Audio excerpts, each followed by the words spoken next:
Good afternoon, everybody. Good evening. I'm gonna adjust my mic up slightly just so that it's easier to hear me. Actually, I can probably do that if I turn this down and then go to advanced audio properties and set that up. Where is mic? There we go. 5 dB. We'll do 7, not 70. 7. There we go. That should be better. Nope, that's a little bit too intense. What's up? Huh? It's very thick. I'd ask you to try it, but... Decrease the game audio. I can turn it down a little bit, but... No, I think it's... The game audio's at a good level. I just had to turn myself up, but...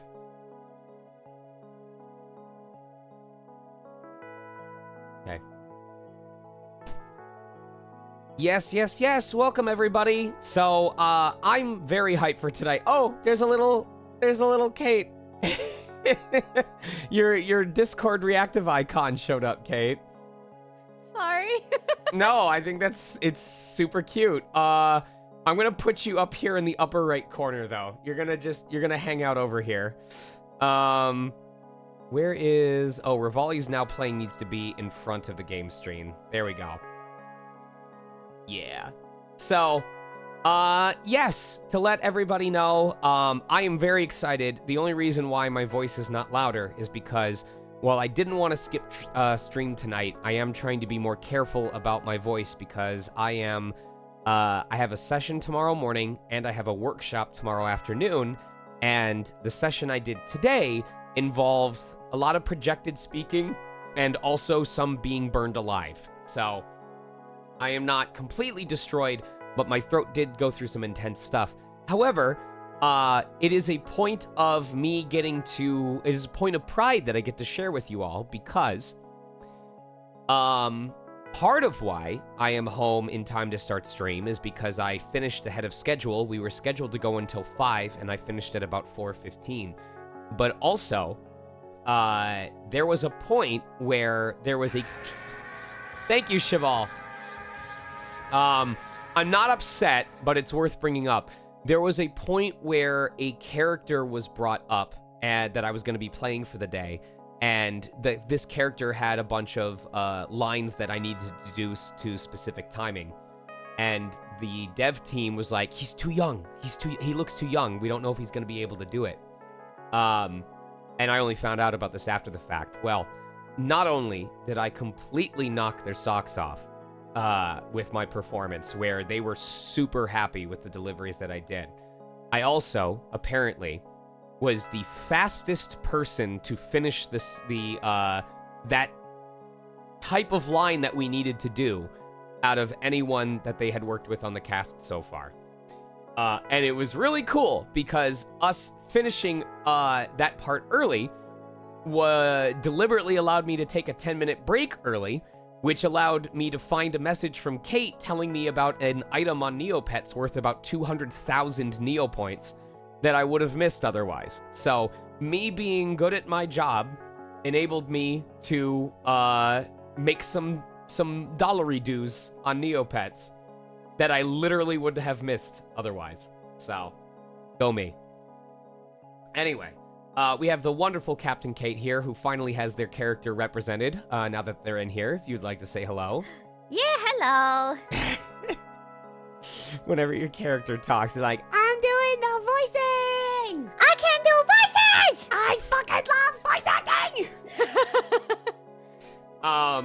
So, as the stream, notification indicated, this could go a lot faster than last time. I'm gonna explain why. I am over the fucking moon to see this on my party's profile, but if you take a look real quick, my entire party is level 99. Woohoo! I was not able to do as much farming of the books as I wanted, because believe it or not, every time that I laid in bed, I fucking passed out almost immediately. But we do have a bunch of formaldehydes that we can bring with us. And we can use those for whenever we come across an FOE that drops a book that we would like to take. So, I'm going to go ahead and save real quick. But as you know, this game cannot be fully completed in a single playthrough. It is impossible to unlock all of the additional classes without playing the game at least twice, but it is recommended that you do it 3 times in order to experience each of the 3 main story routes. So, I am going to be, we're going to be starting a new game. This is the second adventure of a 3rd game that we are playing. Now, let me see, carry over progress from the save down and start the game. So that's why the wording is very important. I assume that it's going to bring over our character classes. It's going to bring over probably our levels, because otherwise it wouldn't make any sense. I hope it brings over our equipment. That alone means with everyone at level 99, the first couple stratums are going to be a fucking joke. In addition, if it also happens to save our map progress, including any shortcuts that we unlocked, this could go way faster than you expect, because it means we will be ripping through these floors, ripping through the bosses, and probably getting to the new story content within like an hour or 2. The big reason being because since we already did all of the quests, there's no point to doing those again, because first of all, we're not going to get any experience off of them, and second, we already voiced them and they're not going to be any difference. But also, because we already did all of the C quests, and because I already fully completed the C compendium and the map, there is literally no reason to do any of that a second time. We don't need to. We already unlocked it. So we are purely just trying to get to the new story content, to unlock the second class, so that we can retire everybody and start working on their final build and get to the bottom floor again so we can properly map it out this time. Oh, here we go. Set whether, okay, carry over guild members, carry over money. Oh, it lets you decide. You're gonna carry me? To carry over discoveries. Oh. This is really extensive. Oh my god. It lets you decide how much. Now, I don't know if it includes the shortcuts. I might have to find the shortcuts all over again. And that's probably so I don't end up skipping story stuff. But, yeah. This is everything. I can bring over everything. Oh, boy. All right. Let's go.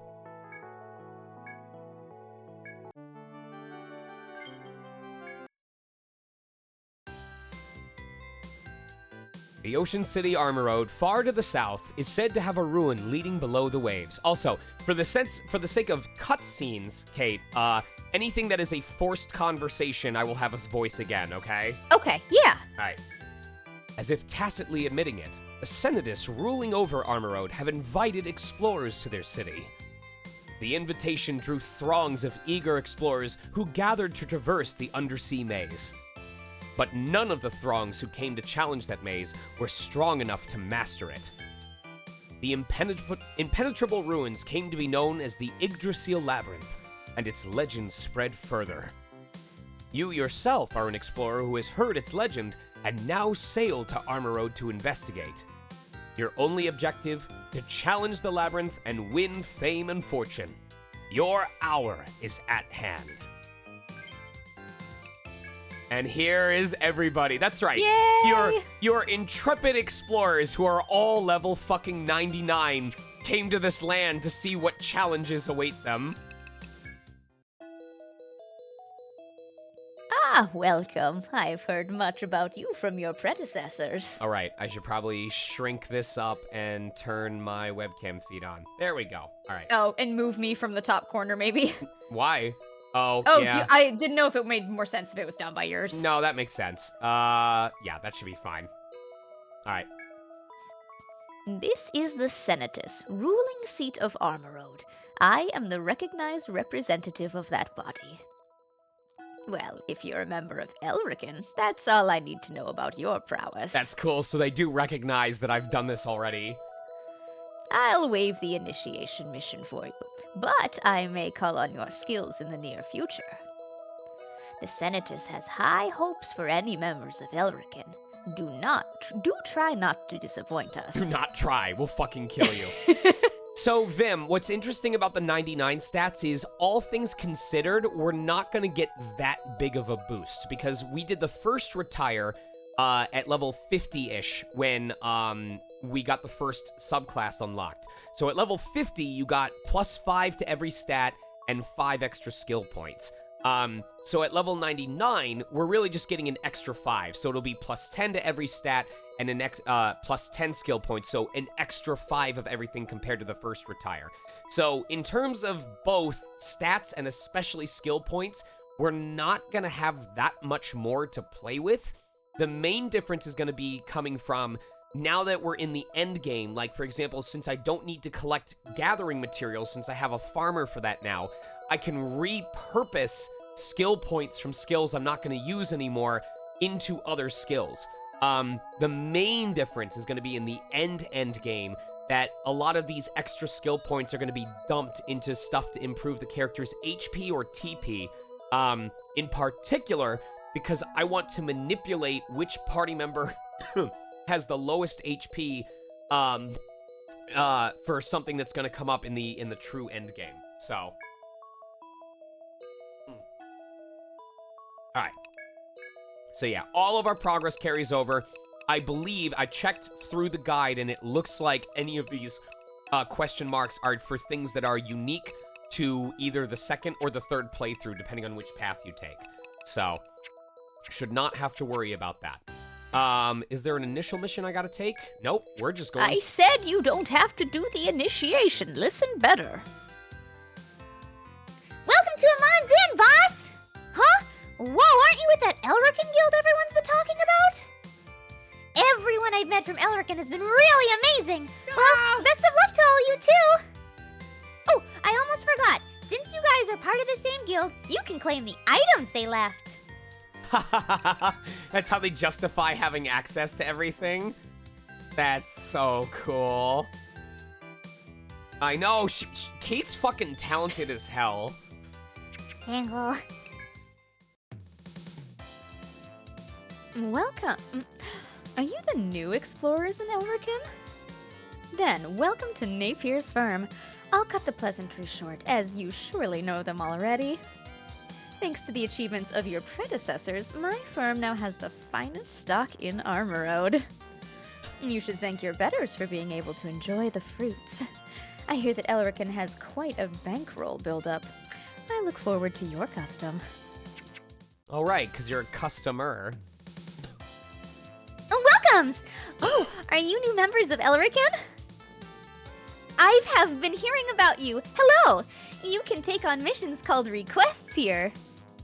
Though, considering how much your guildmates liked quests, there might not be many left.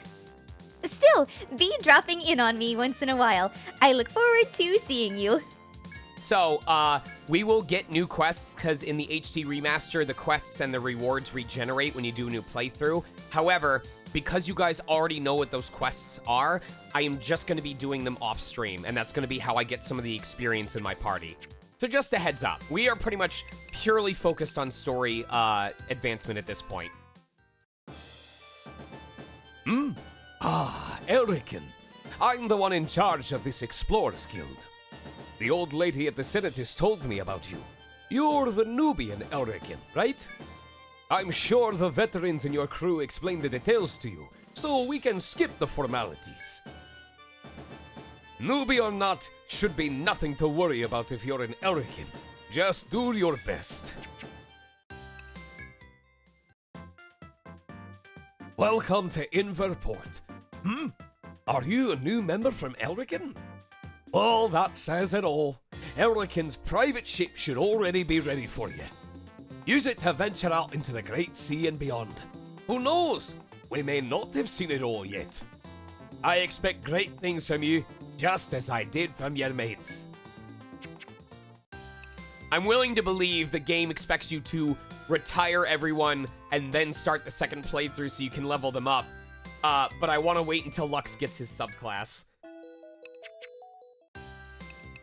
I want to see if they say anything new in addition when you do talk. No, it's the same thing. All right. How do you remember that? I don't. I'm just guessing. All right, I here we mean, go. You faker. He pretty. Parrots! Oh, they just fucking disappeared. Oh, look at this. Oh my, it's so weird to have your map done like that. You step into the unyielding forest known as the Yggdrasil Labyrinth. Though many explorers have lost their lives in its halls, it is surprisingly beautiful. The breathtaking flowers here are enough to make you feel as if you were simply out for a nature walk. But you mustn't let your guard slip even for a moment. Go forth and explore, always remembering that this forest is fundamentally a dangerous place. Alright, so we have to reactivate all of the treasure chests. But What? I guess we'll find out.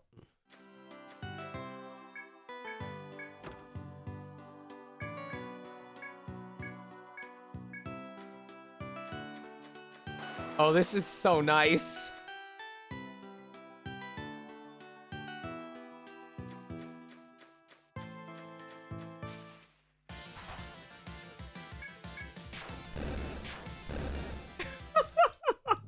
We're gonna come up against the first boss and just instantly fucking obliterate him.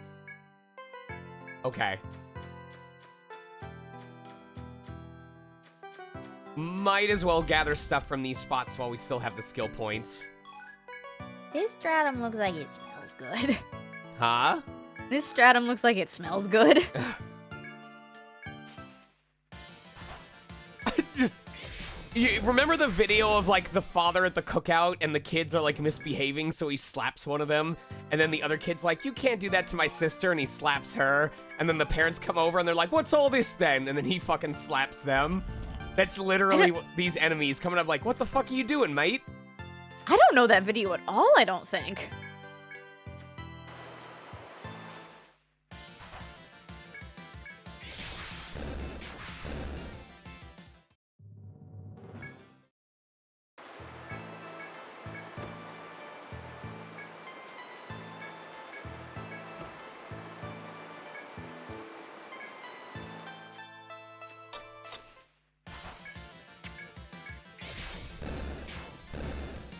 I don't remember what their accent is.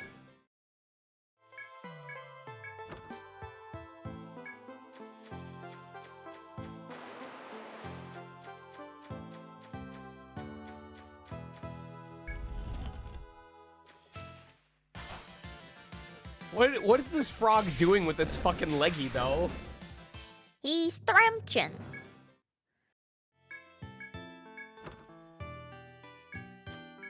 A whole 100 EN.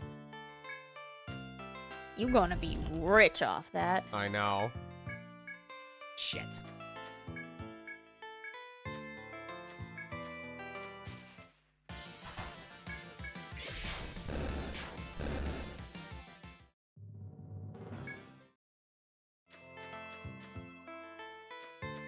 Bitch. Bitch. Where you going? Where are you going? Bye. That's what I fucking thought. Also, because of the size of my laptop screen and like the how everything displays, your server is the Megastars brush.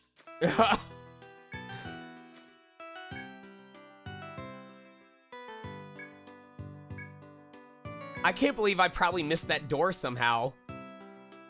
Well, we'll get it in the future. Kitty.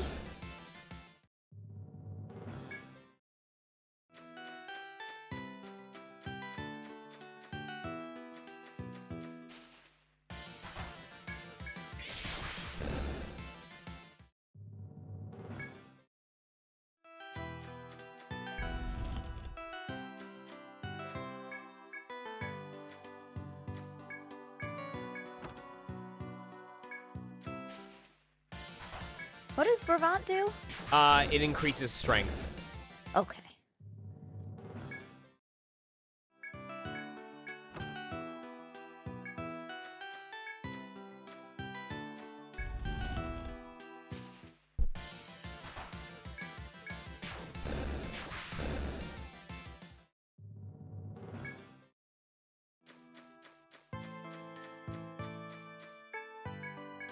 Shit.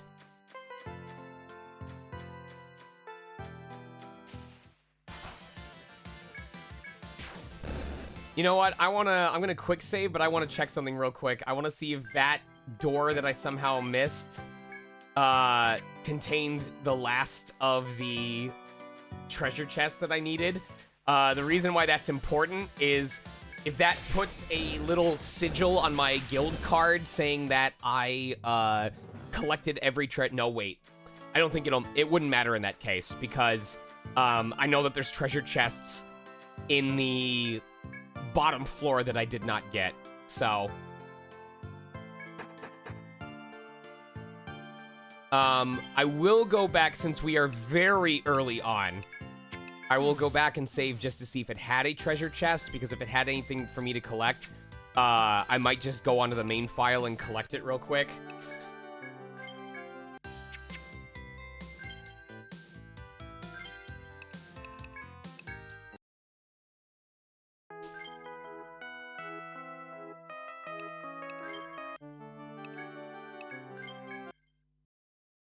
I will be amazed if I somehow forgot to do that the first time.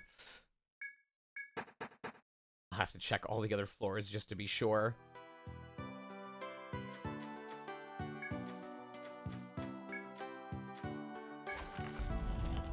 Okay, it did have treasure chests. Spamp! Oh my god.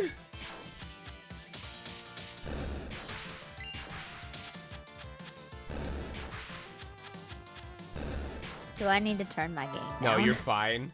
Okay. Only for Spiumpen.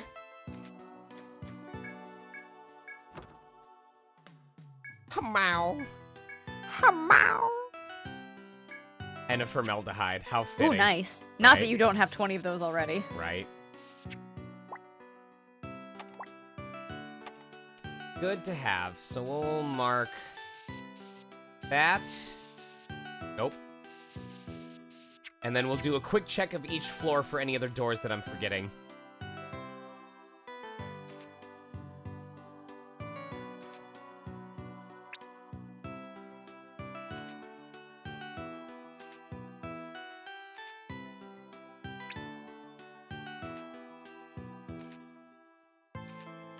Look at all that piss. Now you need to add Plungus. That door you literally cannot get through unless you're doing a specific story ending.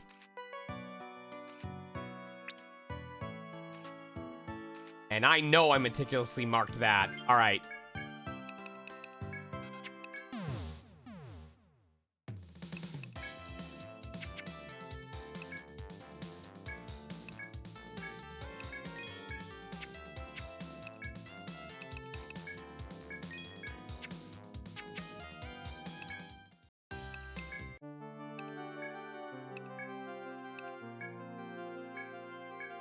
Hi, Tez. And now we started for real. Croissant? Jimmy, you've barely touched your chocolate croissant. Croissant. Croissant?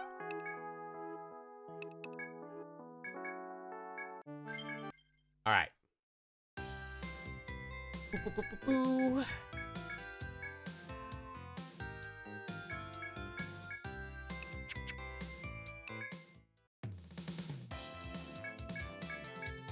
What I'm really curious about is, does the dialogue after a certain floor change based on which path you're on? You know, like do they... I would think so. Maybe. Or it might just be vague enough that it works in both situations. Well, I think the old ladies would change because she fucking disappears Yes. in the one that you already did, so I would think that she probably hangs around. Right. But maybe you're the I cannot remember his name. The kingly guy with the purple hair. Maybe he fucks off. What's his name? He fucks. Well, probably. Boy, what's his name though? King Odysseys. Amazing.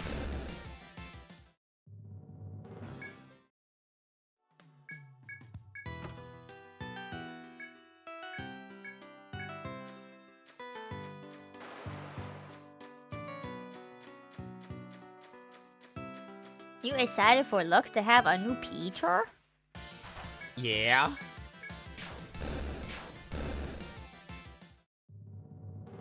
You're gonna have to remind me of the one that I'm giving you once we get That's to that point. fine. I remember. Speaking of remembering, who's my critters? Pop quiz. Ghost Shock is Pigeon. Snake is Pompeii. Mole is Violet. Ooze is Color.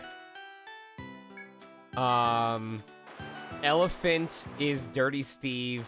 Cow is Stroganoff. Tiger is Peeba. Lion is Cass. You missed somebody. Hold on, I'm thinking. Owl is Marshmallow. Yeah! I'm so proud of you.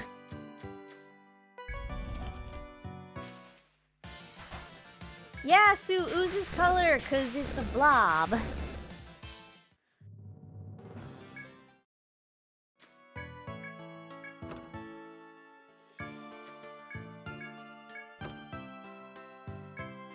If I can manage it, I would love to see if I could get back to the 6th stratum today. That would be insane. I don't know if it would happen with my levels. It entirely depends on how much the party's equipment covers for their lack of stats. You may also bump into extended plot stuff when you do the switch over to the other path. That too. Since I'm expecting, I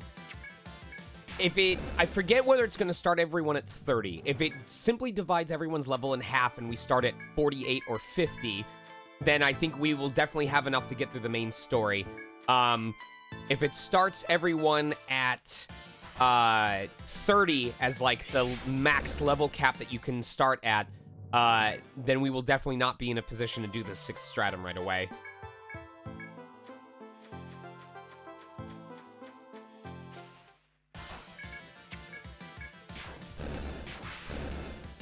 Yeah, I'm trying to remember if it caps at 30. But then again, maybe it's different here, you know? I thought that subclasses in this game were limited to half of their skill point investment, and that turned out to be a fucking lie, so... Oh, I have a question that I just thought of. What's up? When you reclass everyone and kind of redo the party, how are you bringing Steel back? I'm not. You're not? Why would I? What? Steel went home to be a family man. Oh, okay. AIKL is the representative of the Igdroid class because Steel, you can't subclass into a robot, so... Oh, okay.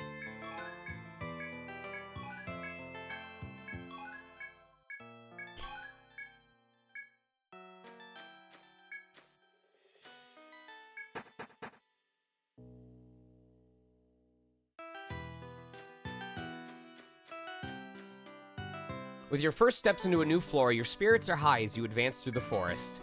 However, a sudden sharp voice calls to you from behind. This feels like Kujira. Right. Hold, explorers! There is much you should know to survive these depths. Heed my advice. Oh, it is him, you're right. Aha! You turn to find a young explorer before you. He is blonde and has a stern look that hints at greater maturity than his youth would suggest. Is this your first time on the 2nd floor? He asks, as if gauging your mettle. Though he is alone, his presence is somewhat fearsome. You wonder how best to respond. You tell the man that you are experienced explorers, to which he gives a clearly mocking smile. Pardon me. I'm here to give advice to newcomers. Advice which you, veterans, would need. The man, who is clad in a red outfit of foreign design, shifts his gaze to the forest ahead. Those who come here swaggering in triumph from the first floor usually die at that beast's hand. You follow the man's gaze to a powerful monster, the likes of which you've never seen. But who, save novices, would make such an error? Veterans like you should have no worries. The mocking smile does not leave the man's face as he disappears from view into the forest. I'm excited I knew who that was from the dialogue. Goodbye. Damn, bro. That's pretty poggers. You wanna come over later and play Fortnite? You look strong enough to wipe out Tomato Town.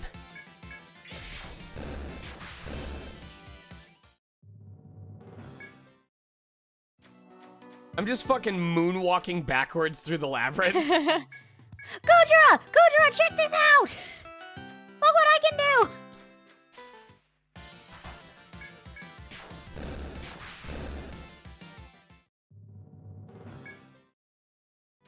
I can't wait till number go up again.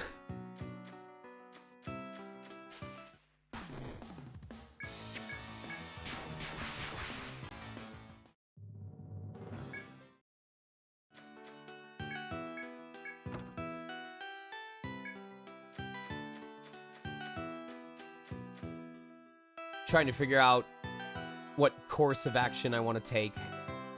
I think I have to take the long way over here.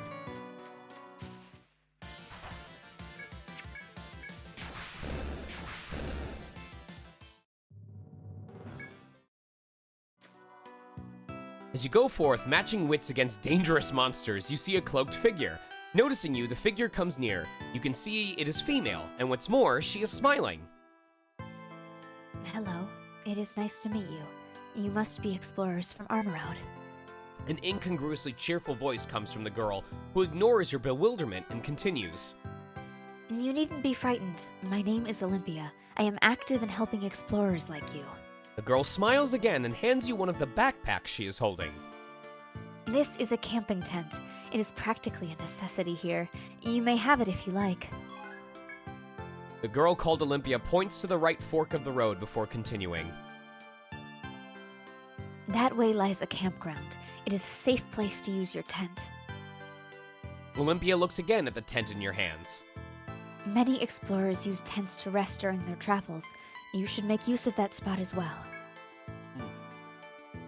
Though she has said little, the girl turns to leave as if there is no more for her to say. I will rest at the campground myself for a while. If you would like to talk more, come see me. The choice is yours.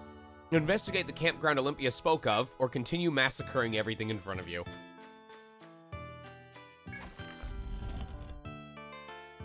Oh. Pity.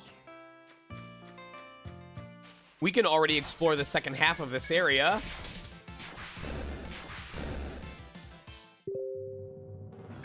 It's interesting that, I'm able to unlock the sun sigil door, but not the moon sigil door.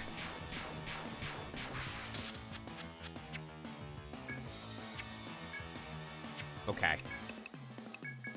Did you, like, carry over an item that's, like, the sun key or something? I don't know, because we had the moon key.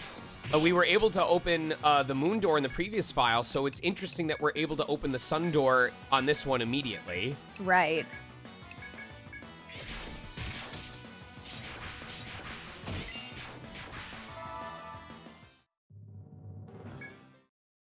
$40.20.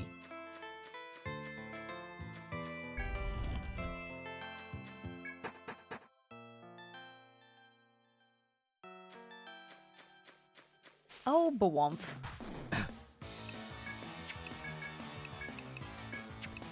Probably the fastest way to take care of this is gonna be just putting freeze on Lux and then letting him and Jade take them out. Yeah, that's definitely the fastest way.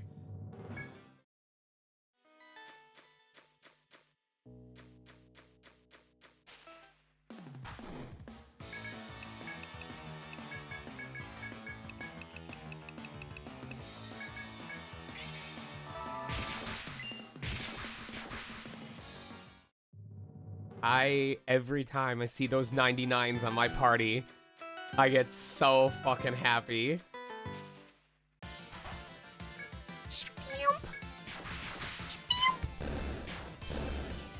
That better volume-wise this time. Yes.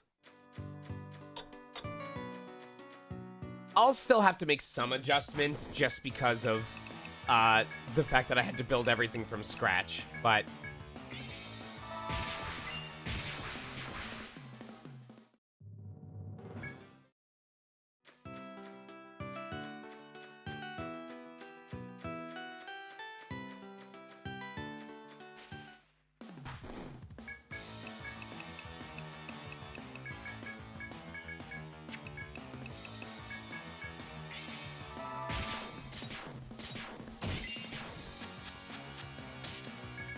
Shit!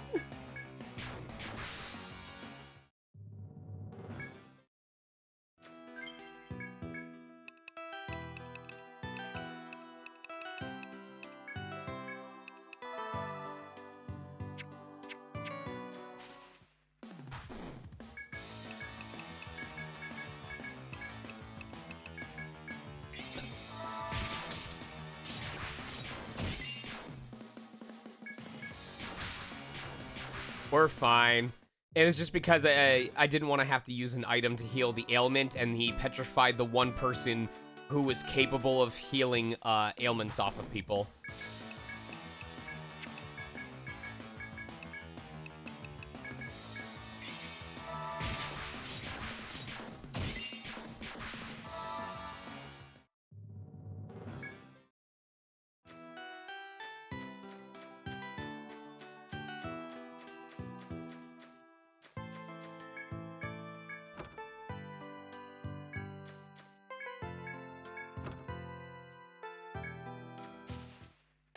Oh, I wonder if it resets the hammers that we can use for forging. That'd be a pretty big deal.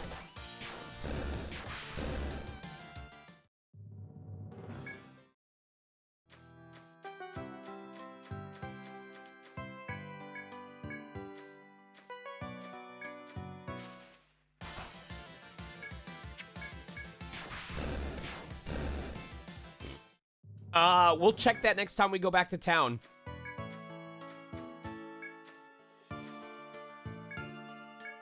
Yeah, okay. I like his snoot. You're very cute.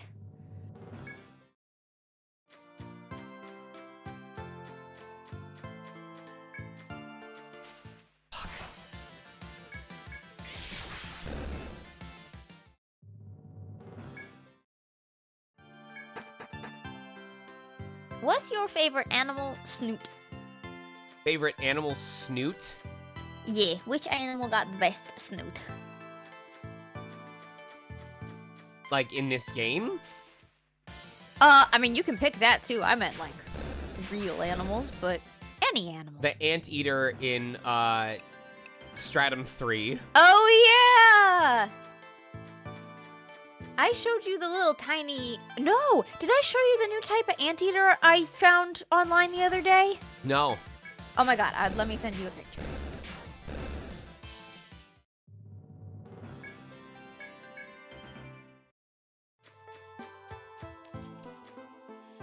As your boot sticks slightly in some mud, you take a second look at the path you tread. On closer inspections, there are certain areas here that are like a marshy wetland. It doesn't seem too deep, but the mud does put a noticeable damper on your walking speed. You shudder to think how easily any monster chasing you through this muck would catch you. You make a note to be careful of the mud from this point on. Unless you're level 99, in which case, this shit doesn't matter. I have sent you the boy. Let me see. Oh, he got a schnauzer. He got a schnoz of all time.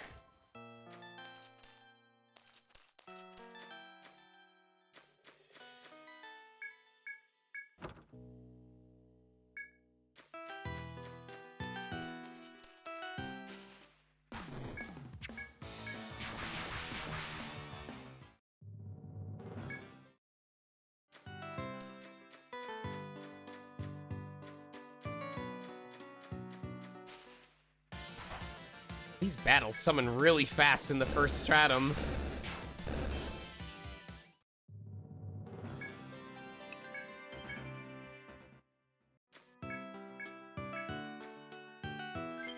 Alright. There is enough that I need to sell that I can probably just take care of this.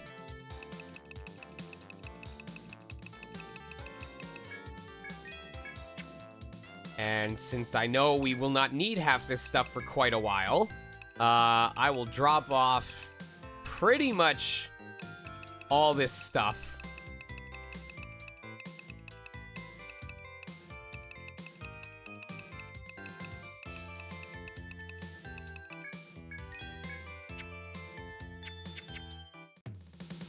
I also need to store the weapon that we got.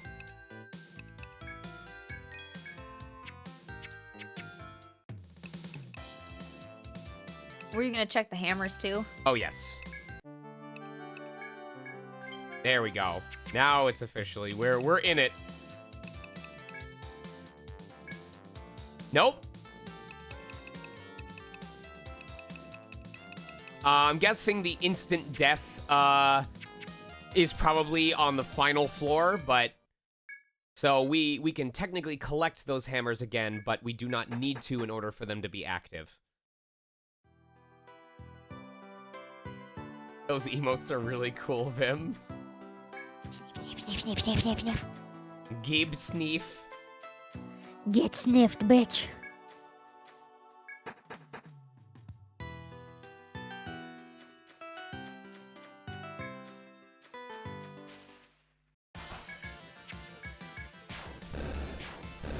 I love the song that emote is based on. Unironically, I think it's super cute. And I want to smooch someone to it. I am a filthy fucking boy kisser.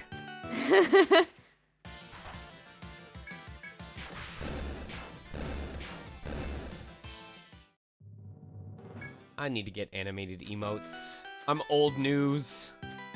I like your emotes though. You probably have slots for more, right? Maybe. I don't know how you earn the points for that. I think I need more max viewers or average viewers. Oh. Also, Sue makes a good point. You got snom. That's true.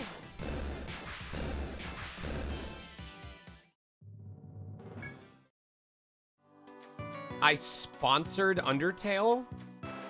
What does that mean?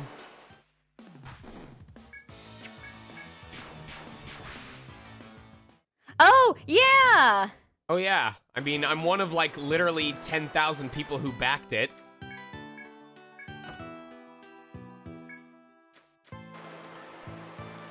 Still cool.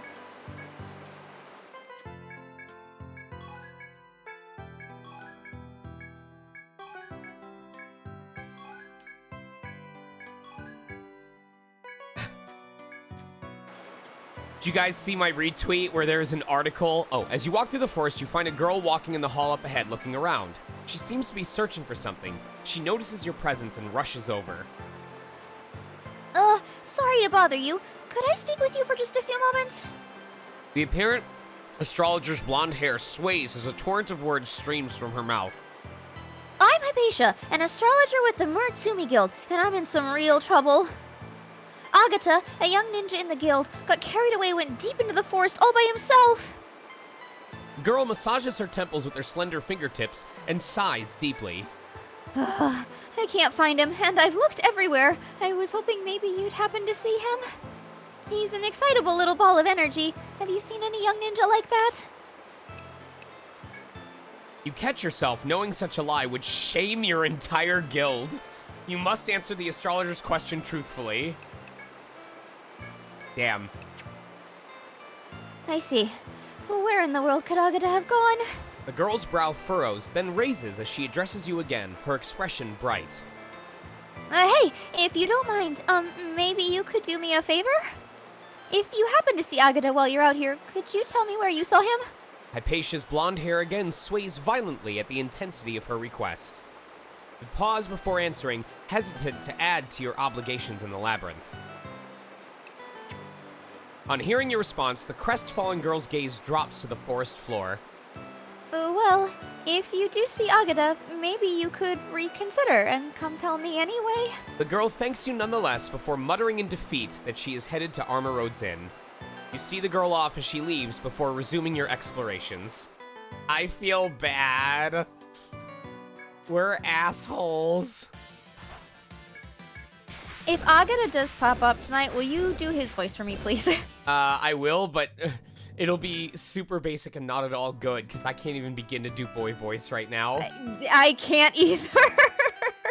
I'm still recovering. I feel like I'm doing better, but I'm not at boy voice capacity yet. As you walk down the tree-lined narrow path, you spot mushrooms in an out-of-the-way corner. The brown mushrooms growing near the roots on both sides of the path smell and look delicious. The sight of the mushrooms makes your mouth water. You consider picking them for later. You reach for one of the mushrooms and inspect it carefully, but you can detect no danger. This mushroom smells so luscious. If you're convinced there is no danger, you can try eating it. The fragrant mushroom melts in your mouth. You smack your lips, enjoying the exquisite flavor that has renewed your flagging spirits.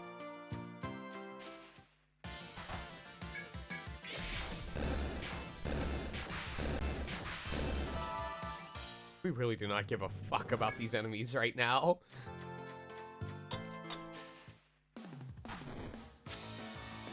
Good miss.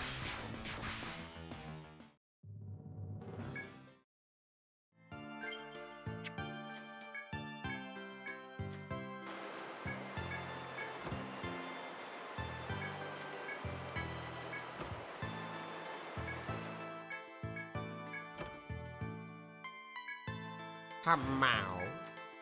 Hamow. That's floor 2 done. Speedy. Where am I? Okay. Basreef. Thank you. You're welcome. Just as you are about to cross the hall, a dreadful presence suddenly appears before you. The monster seems to be highly territorial and appears to view you as trespassers. It would be wise to do everything in your power to avoid the beast if you hope to leave this room. The piercingly menacing feeling you sense even at this distance is proof of that. Your survival now hangs on your skill at watching your enemy's movement in order to avoid him. You did it.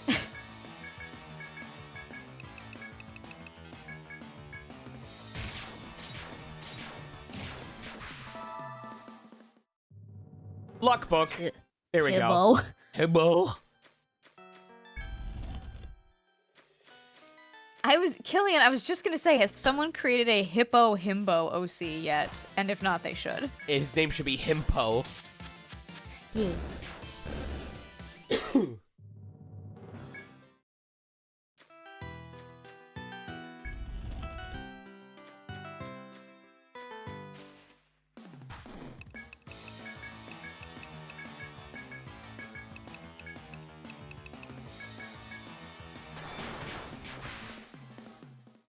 Another luck book.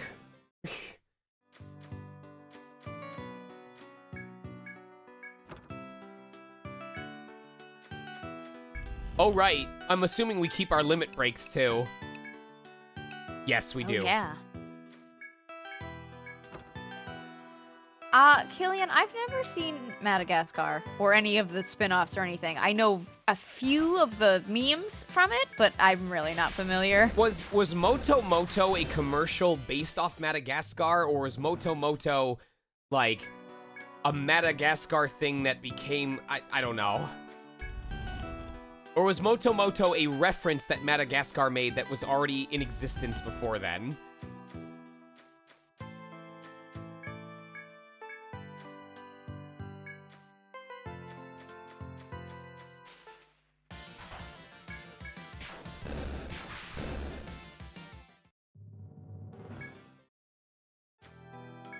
Oh, the one who surprised you is a boy clad in ninja garb, an eager smile on his face. Yes, I finally found someone! Hey, you guys must be explorers if you're down here, right? You're a bit taken aback and not quite sure how to answer the boy's carefree, earnest question. On hearing your claim that you are not explorers, he stares at you doubtfully. You're here in the labyrinth, but you're not explorers? Well, that doesn't really matter. Honestly, guys, I'm kinda in some trouble. You know the things on this floor that chase you? I dodged him so far, but the one in the room up ahead just doesn't let up. I can't get past it. So I gotta ask you, can you find a way to avoid the monster and teach me how it's done? You're still not quite sure what to make of the boy or whether to honor his request. The boy seems disappointed that you have declined his request, but his smile quickly reappears. Well, be extra careful if you're gonna go on. If you don't, you'll end up in that thing's tummy. The boy nods and leaves. You turn toward the open space, wondering how to accomplish this challenge. I really like that voice for him. Yeah? I do, yeah. Too bad it's only possible when I'm fucking worn out.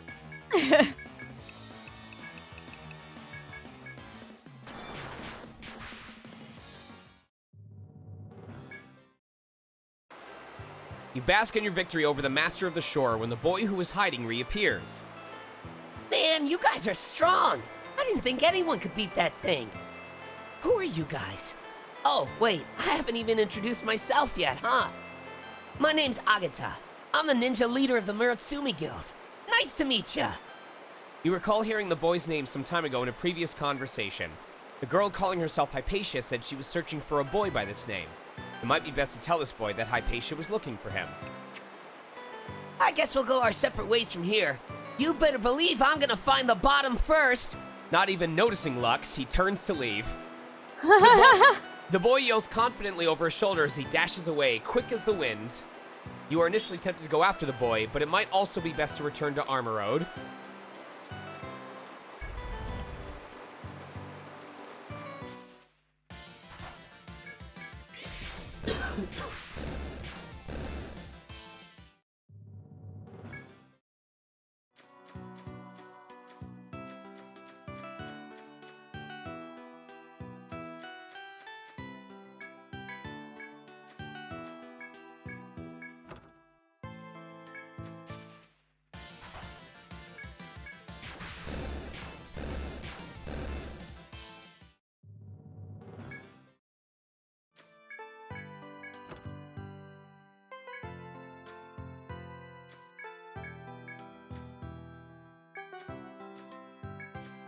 That's floor 3 done.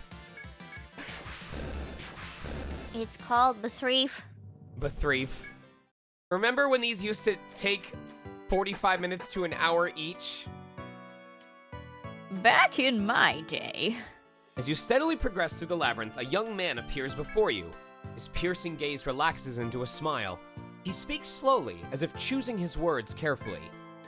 We met on the 2nd floor, no? Glad to see you here. Safe here. You're one of the luckier guilds. The young man then shifts his gaze deeper into the forest.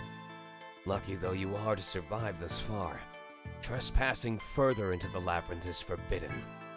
It's simply much too dangerous. He shrugs, his piercing gaze again fixed on you.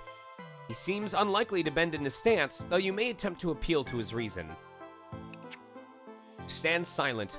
The young man takes this as his cue to resume speaking. But if you still wish to proceed, whatever the dangers, then return to the Senatus and petition them for a letter of marque. If you wish, that is. The young man nods curtly and takes up his firm stance, blocking your way. Seems your best option at the moment is to return to Arm Road and speak with the Senatus. Forcing me to go back.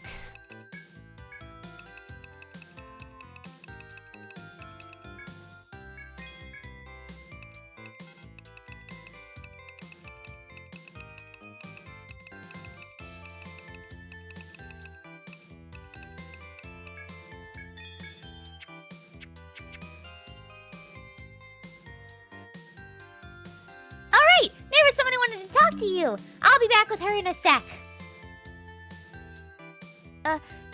Hello everyone. It's dangerous to stay in the labyrinth for too long, so please be careful.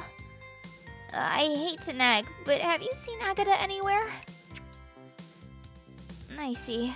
Oh, well, if you couldn't find him, I'm not sure who could. I'm going out to search for Agata again myself. Please excuse me.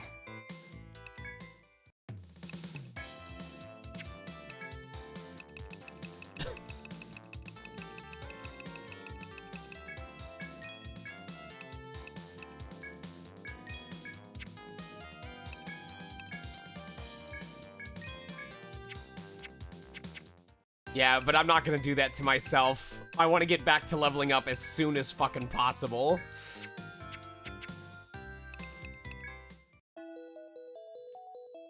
It seems the exploration is going smoothly. I hear you met Kudera in the 4th basement. Eh? Oh, I refer to the young man in the flashy red outfit carrying a katana. Kudera is right, I'm afraid. You won't be able to explore any further for the time being. Let me in! No.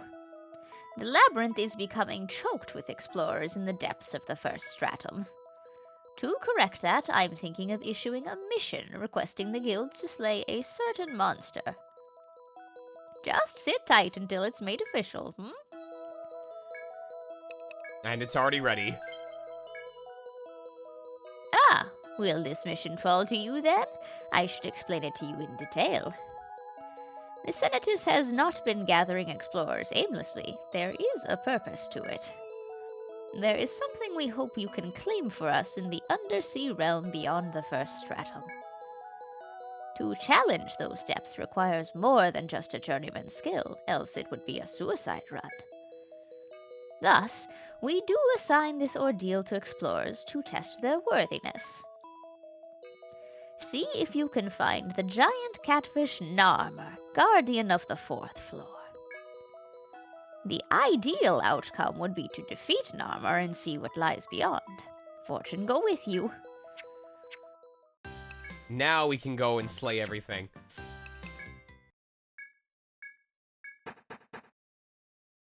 Subtly different floor layouts and encounter tables. That would be cool, but it also makes me think of how... I mean, I didn't know about this because Nexus... or I'd only experienced ETRIAN 4 and 5 when it came to Nexus. And 1 technically through Untold. But Nexus sort of did that, where it would hint at the maps having similar layouts before changing it. Like, for example, in the original ETRIAN Odyssey 1, I think it was, you obviously fought the boss at the end of floor 5. I did. I said I'd only experienced ETRIAN Odyssey 4 and 5 before Nexus. You would, in the original game, you fought the boss at the end of floor 5. In Nexus, the boss drop bears you in the middle of the 3rd floor and forces you into a fight.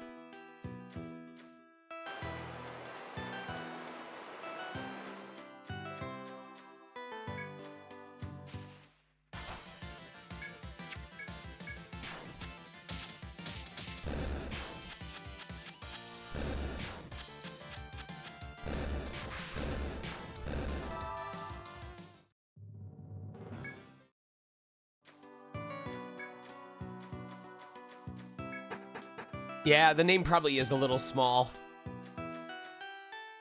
You step forth to hail the young man who stands exactly as before. Has the Senatus given their approval? Very well. You are free to proceed if you wish. The young man stands to one side and throws you some medicine, calling it a parting gift. It's microscopic. Yeah, I can sort of fix that by making the window a little bit bigger. But if I make it too big, then, like, the image is going to take up the game screen. Narmer. In the ancient tongue, it means raging catfish. Do not fight it in anything but peak condition.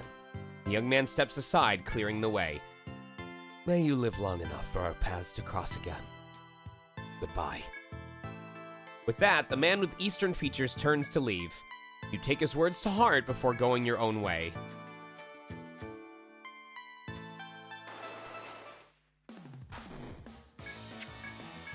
I like this guy. Bye. Dear I liked him. past tense. Yeah.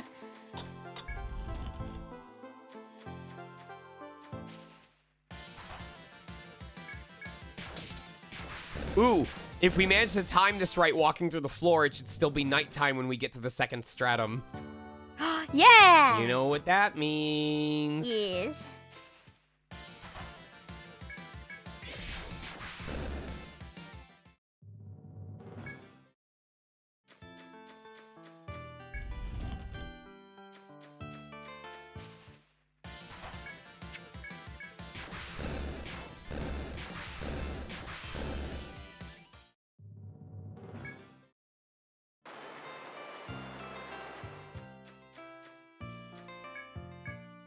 Okay, see that's oh yeah, it's the moon sigil. All right. Yeah, cuz that little enemy on the lower left, that's the fucking electric dragon. That's the wyvern.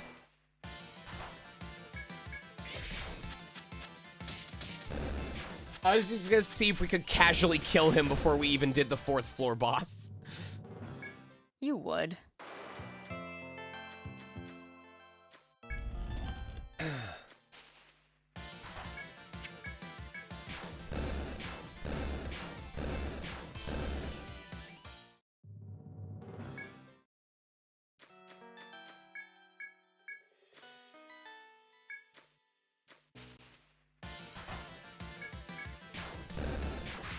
Pretty colors. What's up? Me? Yeah, you said something. I said pretty colors. You pretty colors. Thank you.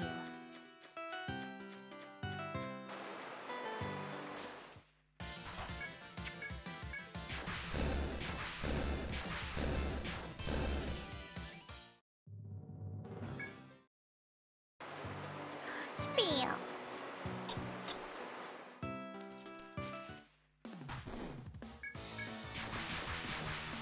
Stop killing him! I like him! I know you like him. That's why I'm bringing his pelt home as a present. Oh, thank you. Just ignore the giant stab wound between the eyes. Oh god.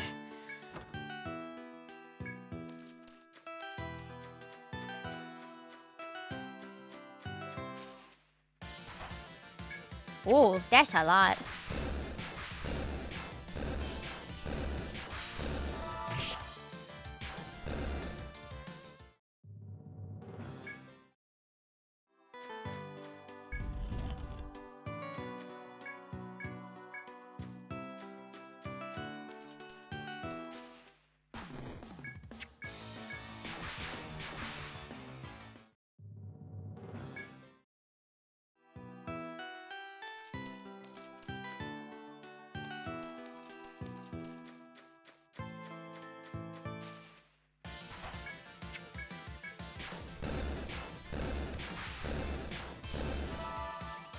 Almost.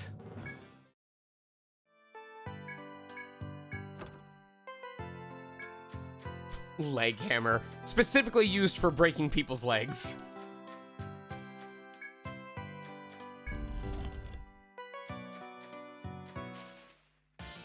As a short person, this is something I would own.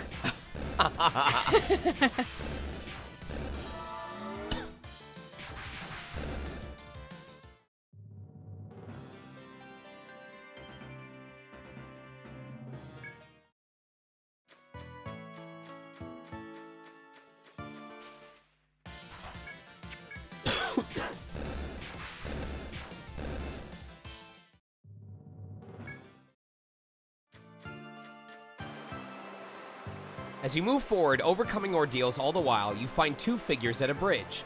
They seem to be the members of the Murutsumi Guild. When you step toward them, the boy ninja meets you halfway. Hey, we meet again! If you're all the way out here, you must have come to beat Narmer, right? Agata's smile is as wide and sunny as before. You'd hate to lie to the beaming boy, but...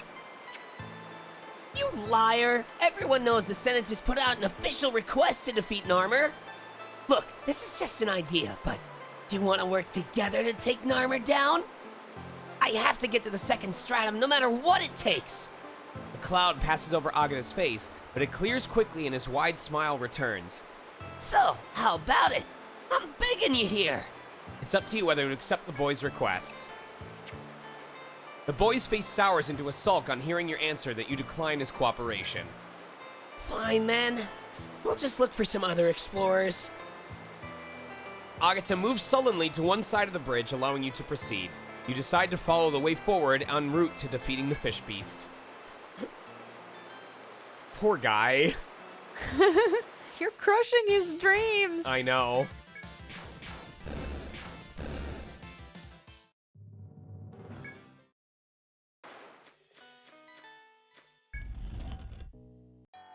Beyond the door lies a vast wetland stretching as far as you can see.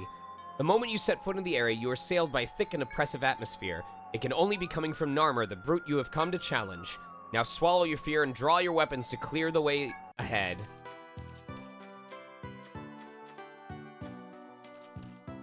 Coward.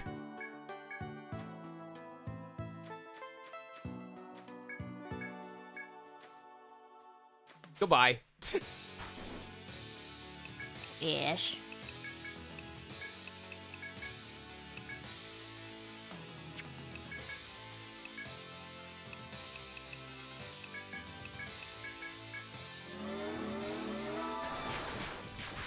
And he's dead.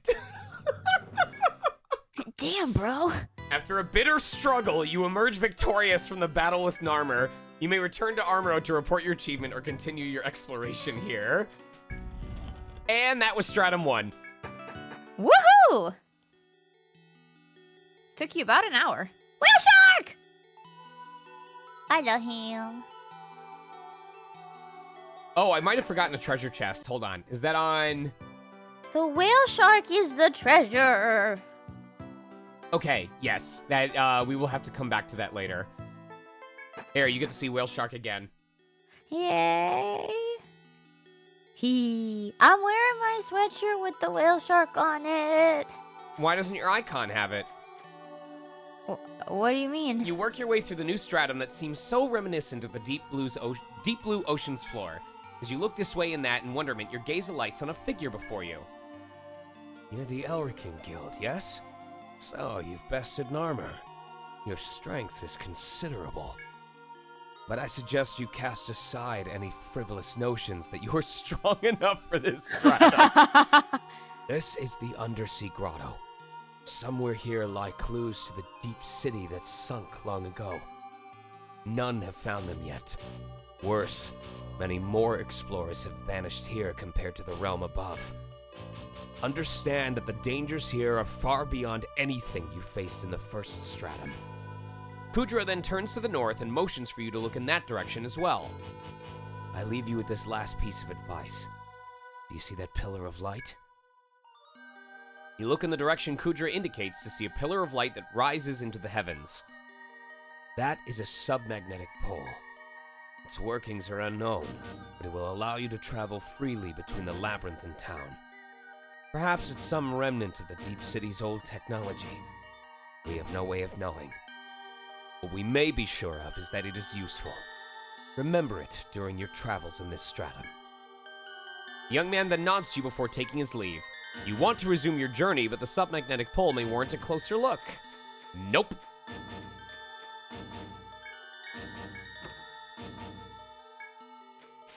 Coupon. Coupon. Coupon.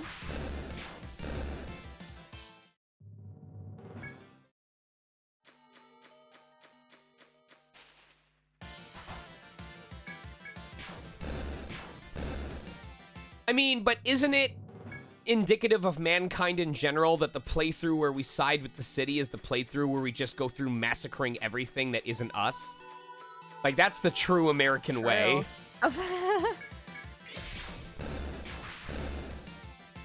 American. Armorican.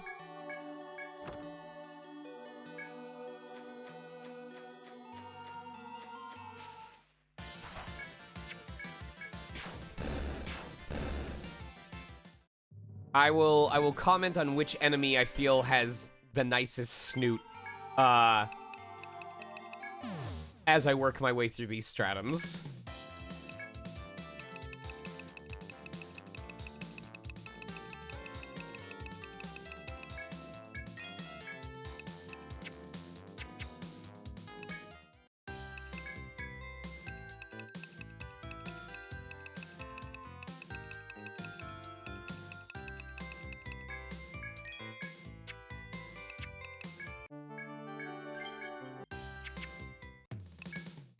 And we go.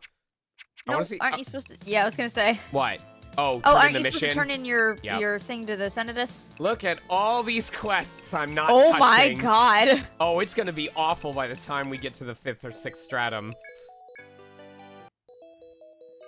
Ah, it seems you've returned whole from your battle with Narmer. A most praiseworthy feat. I had thought you to be whelps, but in truth, you seem rather skilled. You do have praiseworthy feet, Kate. Thank you. Well then, Guild Elrican, I grant my permission to venture into the undersea grotto. Oh, there we go. Once a part of the ocean, its halls are filled with air now and can be traversed. How has it been 3 hours It's already? a part of the labyrinth now. Do not go there lightly. Ah, yes, I almost forgot. In recognition of your service in defeating Narmer, the Senatus has a reward for you. Guess my code stones real quick. I think you've got a Vo and a Lu over there. Volu sounds like a Pokemon. EO and Zay. Fuck. Yeah! 1,500 money!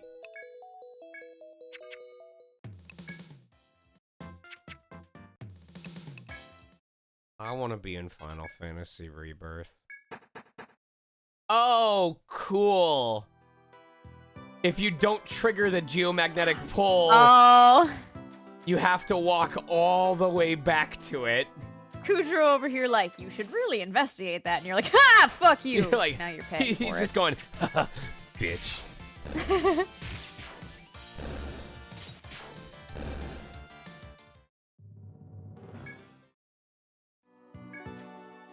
There's no way it was already 3 hours since I started the last training. Yeah, no, it was. You speeding through.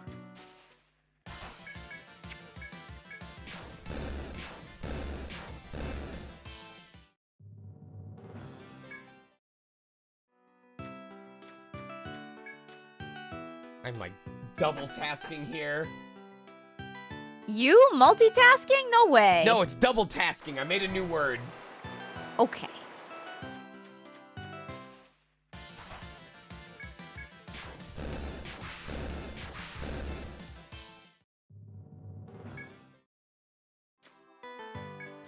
What are you double tasking, Killian? I am double performing right now. I am DPing the hell out of it.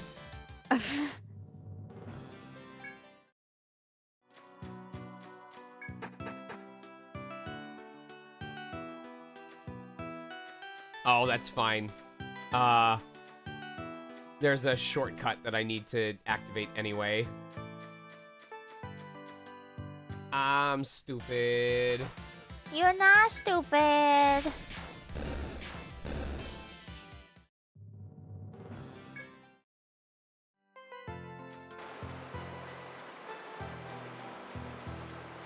I'm only gonna get TOS because they're jealous of my DP skills.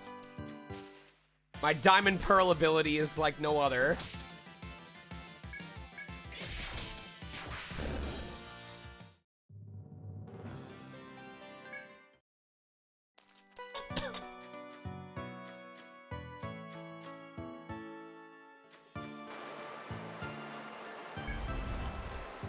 There we go.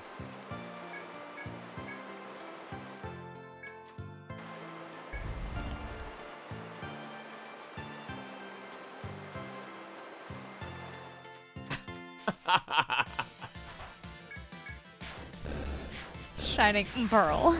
Pearl.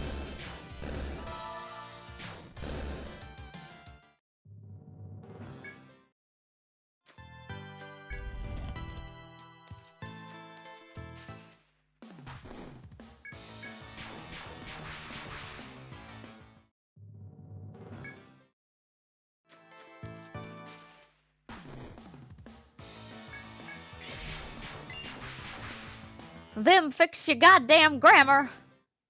All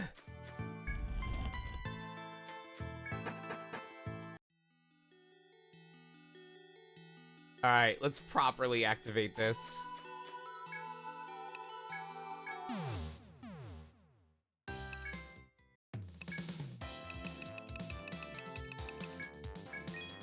Thank you, Vim.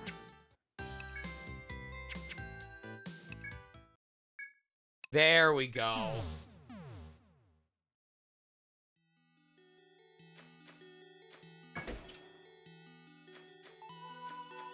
Is peek and peek still your number one that annoys you? No, it's sneak peek specifically. Right. Interestingly, I can't be mad at pique my interest, because if they spell it peak as in Pique, that is technically the correct way, but saying something has piqued your interest also works. Because I get the rationale behind that. Like, it has peaked it as in it has raised it up to a peak. Right. So, like, as much as it bugs me, it's one of those begrudging, like, oh, I guess it still technically works. You know, like... Right, like, you're like, I understood where the mentality came from. When I was younger, I used to think the phrase "to make ends meet" was END''S''MEAT, as in the meat that you would earn at the end. And so to make ends meet meant you were making a profit, like you were getting the meat that you deserved at the end. Oh, I thought you were gonna say it's like, it was like a soliloquy for like to meet with the end of something, to make ends meet. You know what I mean? Like the play's finish or the... No, I wasn't that smart. I truly thought it was a type of meat that one might acquire at the end of a thing. Making ends meet is what I call beating your ass. Pap, pap, pap, pap, pap, pap, pap, pap, pap, pap, pap.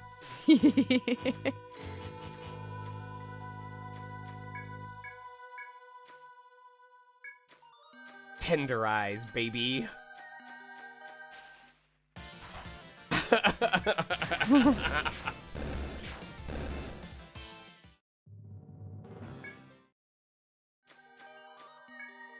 Yeah, because it's saying if you think this, you've got another... Yup. So thing is technically incorrect. No, I thought they were both correct. It's technically less correct.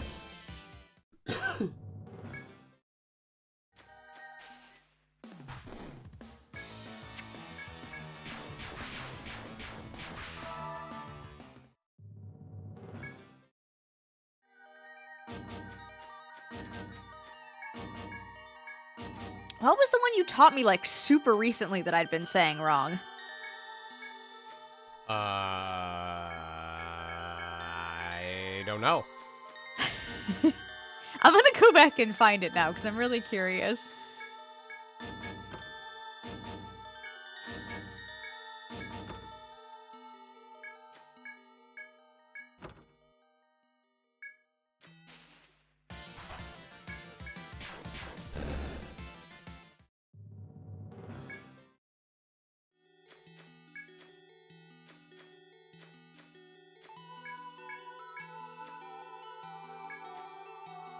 Ancient? No. It's like saying Growlithe evolves into Arsenine. That's like when Rivali has to be PG-13. I mean, it's just Arsenine. Alright, that's floor 5 done. We are 1/5 of the way through the game already. As you carefully make your way... Sorry. Go ahead. No. Go As you ahead. carefully make your way through the new floor, you notice a mysterious sight before you. There's no telling what might be the cause, but air is flowing along the passages.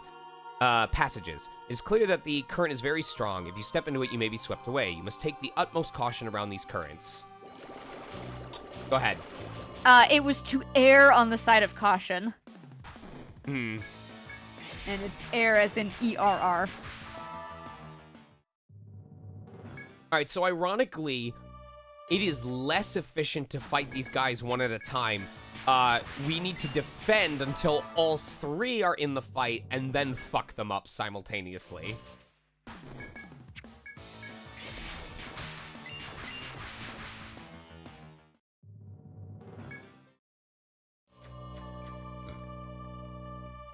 Trying to figure out what the correct way to do this is. This way. I'll just come back to get the treasure chests from here, since so many of them are locked out of the way via currents.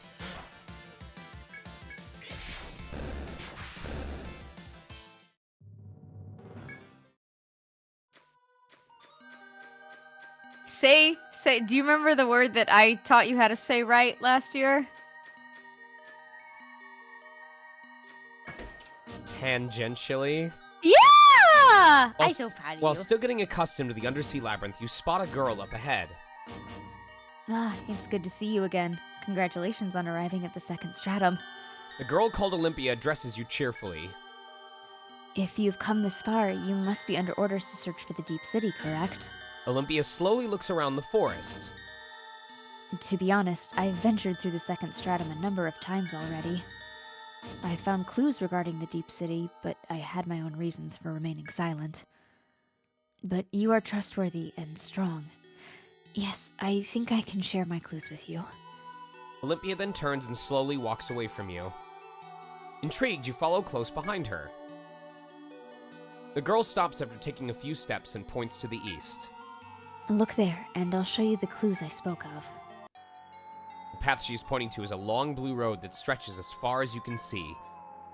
Past this way are currents that seem to be vestiges of when this place was once submerged. I learned that a hidden stair is supposedly past those currents, one which leads to the Deep City. Olympia then shakes her head. But there are countless dangerous fish lurking in the passage that prevent anyone from getting there. I've asked a number of guilds to investigate, but none have returned. The girl falls silent, waiting for the implications of her words to sink in. Are they dead? When you turn around as if to encourage her, she looks up and continues her speech. I'm positive a way to the Deep City lies beyond here. I'd like to ask that you investigate. Olympia's expression is solemn. It seems she has told you all she knows. You don't know whether to trust her words, but there are no paths other than to the east. Olympia looks away, a faintly weary expression on her face, and slowly moves toward the wall. It is clear that she has nothing more to say. You decide to return to your explorations.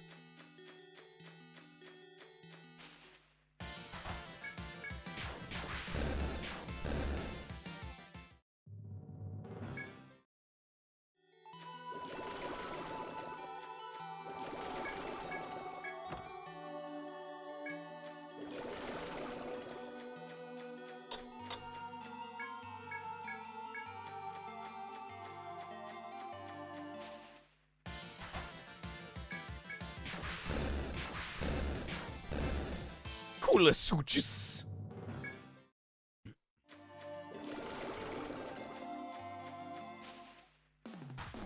Alright, so we're gonna wait for all three of them to come in.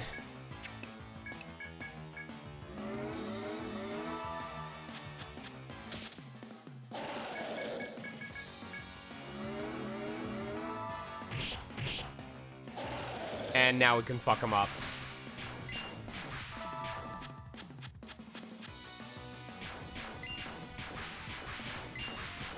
There we go. And one more time. Fish. Fish.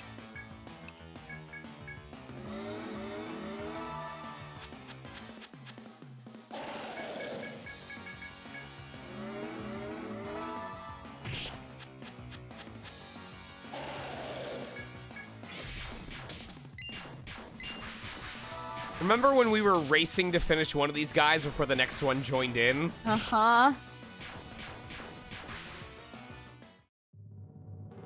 Feels good, bro.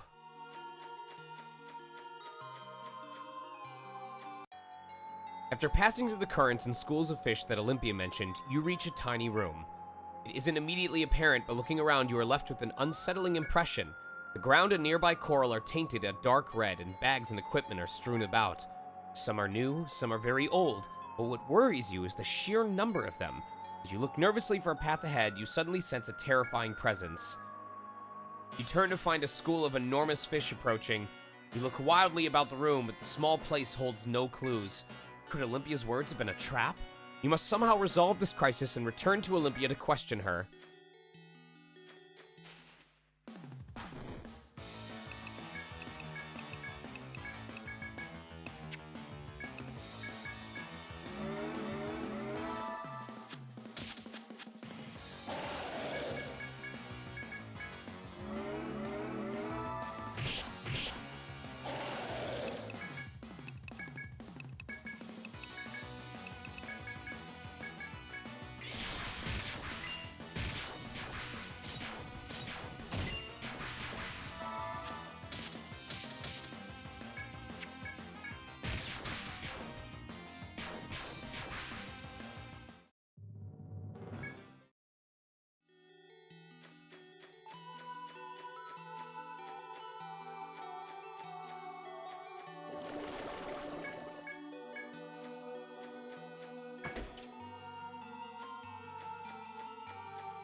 Yeah. Are you still enjoying the game, by the way? By the way, Vim, that crab was in the 6th stratum of the previous game.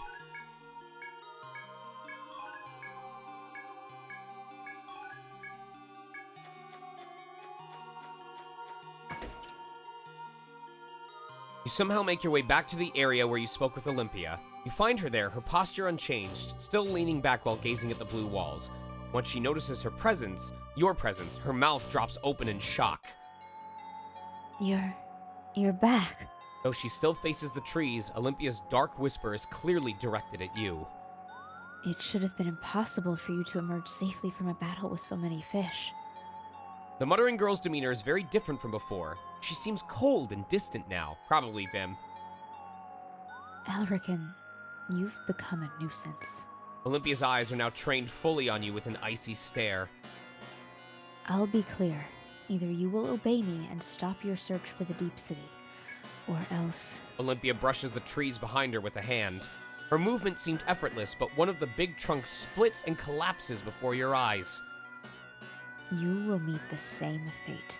Go no further if you value your life. Tell your Senatus that as well. Olympia then darts off behind the collapsed trees. A path wide enough for people to pass is formed where Olympia destroyed the trees, but it may be best to report the girl's treachery to the Senatus first before pursuing Olympia. Forced to go back! You narrowly escape the forest labyrinth. You should report to the Senatus that adventurers are being preyed upon in the labyrinth's depths. You vow to make time to go to the Senatus and inform them.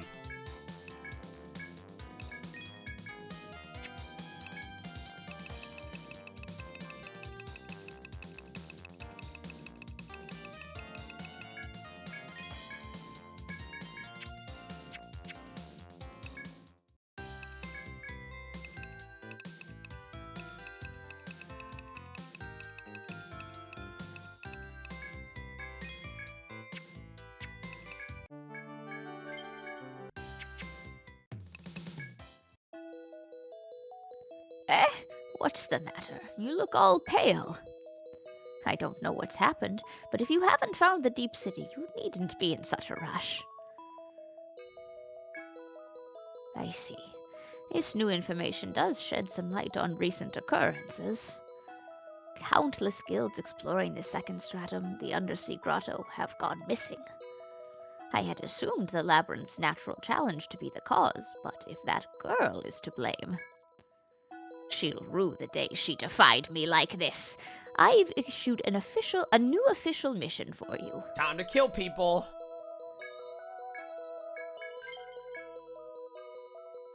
Excellent. I'd hoped you'd agree to this. Something must be done about that mischievous woman. You may not realize it, but we've been investigating the second stratum for decades. I've seen dozens, no, hundreds of explorers go to a watery grave in the labyrinth. If this woman has indeed been deceiving Armor Road's explorers, she must be held accountable.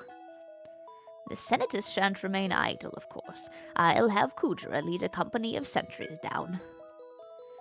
The race is on to find that woman, capture her, and bring her before me.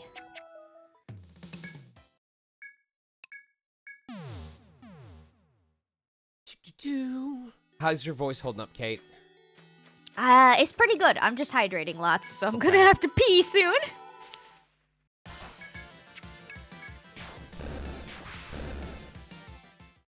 Excuse me.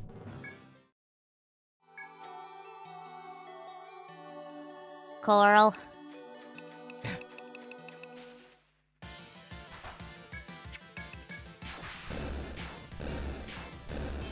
Are you browsing something on your phone? Me? Yeah. Oh. Why? It's making clicking noises. Don't you guys hear that?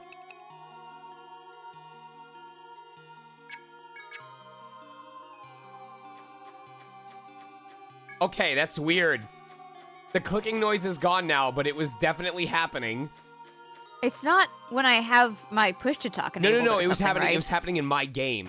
Like, oh, okay. it had like a holdover from the menu, and it was clicking whenever I. Yeah.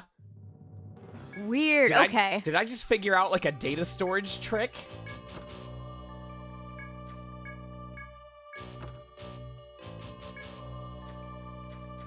I love when I'm adventuring and I come across a chest. Maybe even 2. Vaginas. 7 vaginas. Maybe more. Maybe more.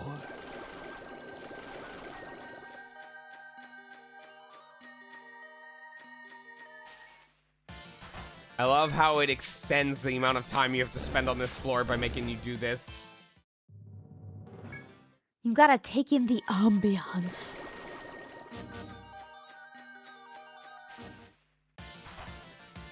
This is the cool part about being diligent with your own mapping is like, I'm not even looking at the hallways. I'm literally just looking at the mini map. Photo data. Photo data. No photo data. ¿Por qué no photo data? No quiero. Ah! Yeah. I gotta watch that again. You tread through the labyrinth's halls and reach the area where you once met Olympia. Now, though, the girl is nowhere to be found. It seems your search for her must go on.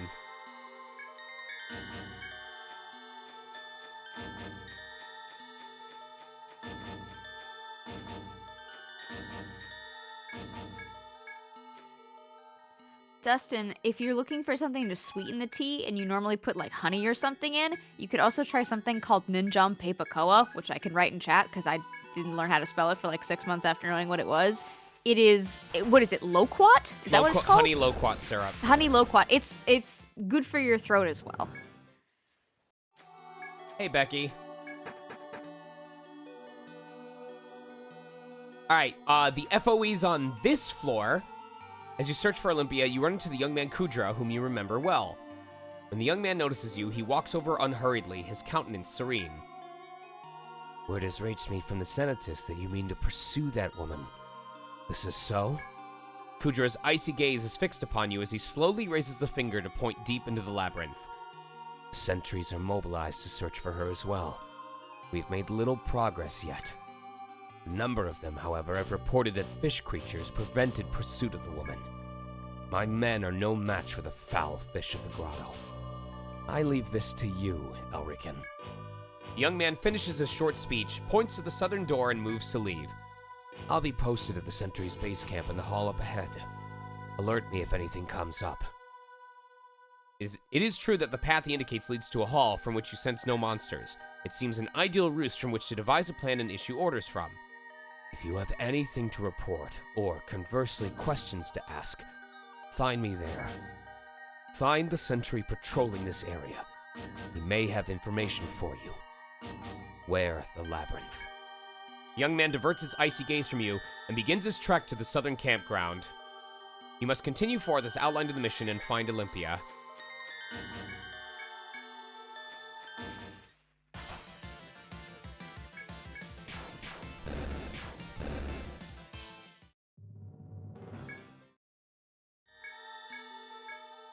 These guys, we will also be using our formaldehydes on because they give you access to speed books.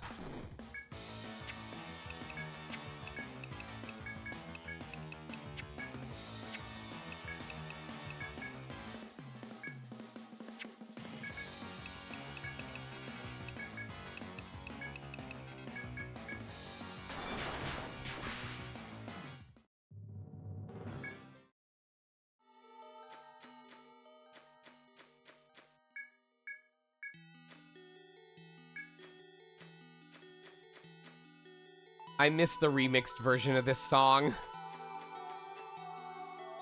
I'm excited for the next stratum. I like the music there a lot. Yeah. And we won't actually be sick of it by the time we get through there. Right?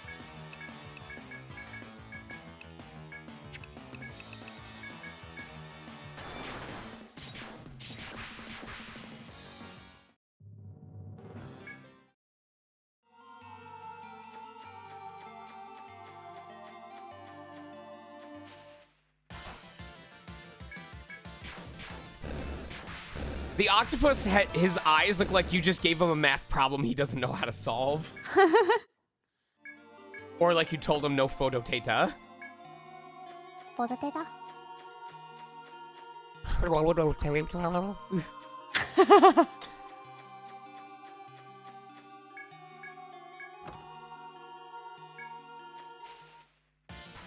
Put that in your creature reel.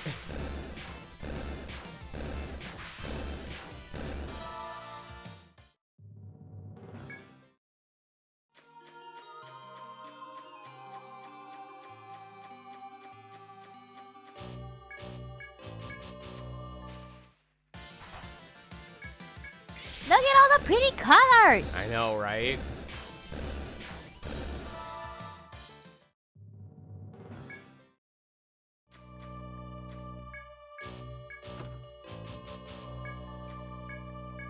Excuse me.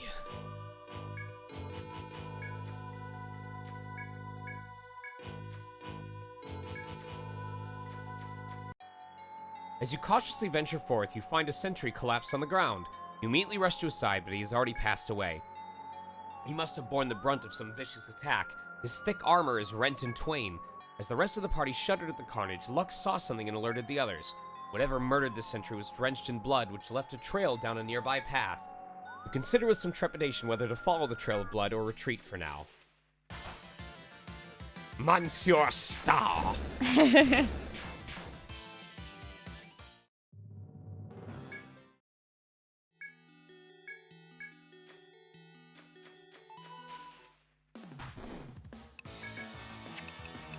That thing looks like it's got a lot of booba. No! Why would you say that? Because it does. You're Because awful. it's true. You're awful. Yeah.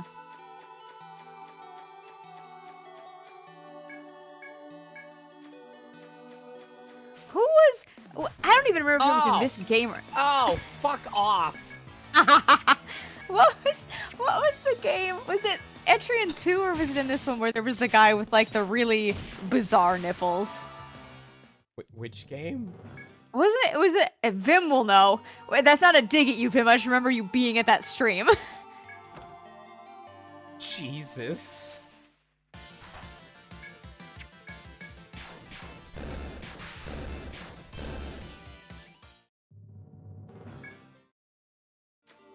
Yeah, okay, I'm not crazy, because everyone was talking about that dude's nips. Oh, Manu. Oh, was it Manu? No, it was! ETRIAN 2, yes, yes, yes, yes. I knew Vim would know. I knew it. Fucking awful. Everything about you guys is Yeah, awful. he had like sharp nipples. Jesus Christ. Can't we just go back to normal things like talking about how my ball sack was turning into an orange? Do I remember that? Oh, was that when you said you were drinking a bunch of OJ last night? Yes.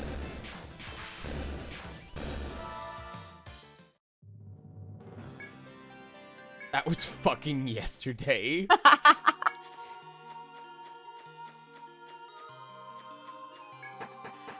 Man, I know I can't on stream, but there's a funny joke I wish I could make.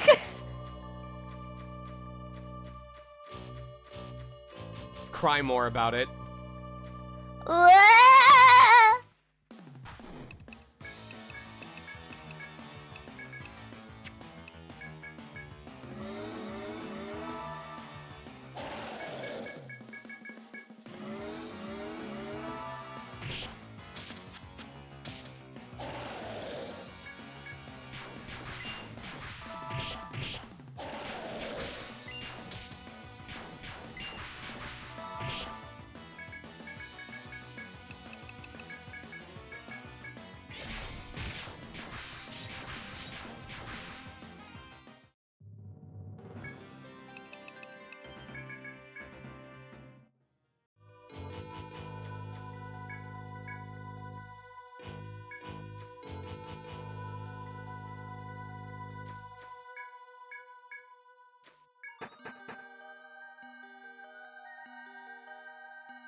Oh, the true exit is up there, I think.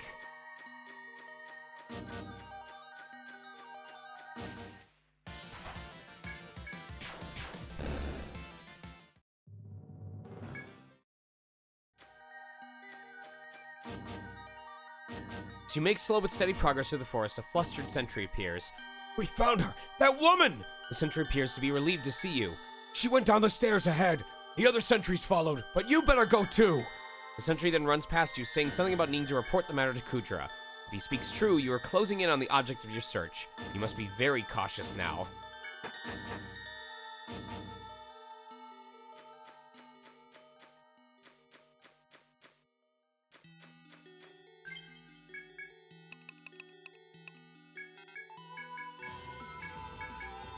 Hey, what's up, Doki Doki?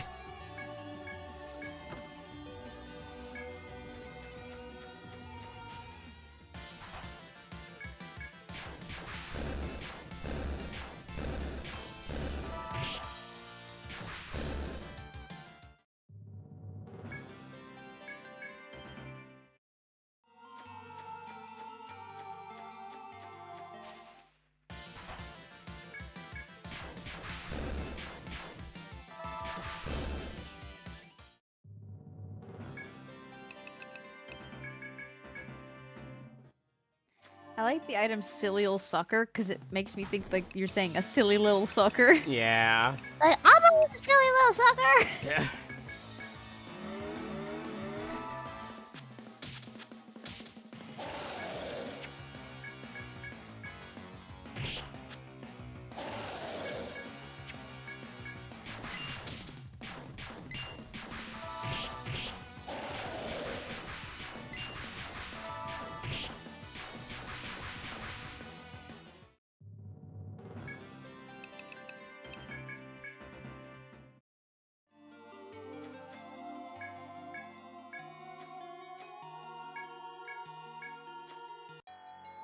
You proceed down a wild path within the labyrinth where man has yet to tread.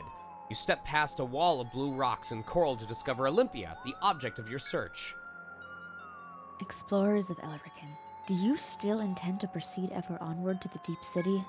Olympia coldly and emotionlessly spits these words at you, utterly reversed from her previous tone. Go home if you value your lives. Your continued search for the Deep City will be your deaths. With this, Olympia raises one hand into the air. In response to her signal, a beast appears from the depths of the reef between you and the girl. I do not do this lightly, but you have ignored my warnings and persisted in your quest. As the girl brings her arm down to point at you, the beast charges. The time has come for battle. Bye.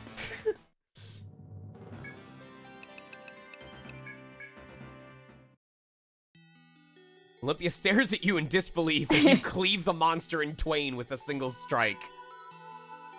I have no other choice. I must. The girl is suddenly interrupted by a voice ringing from the heavens.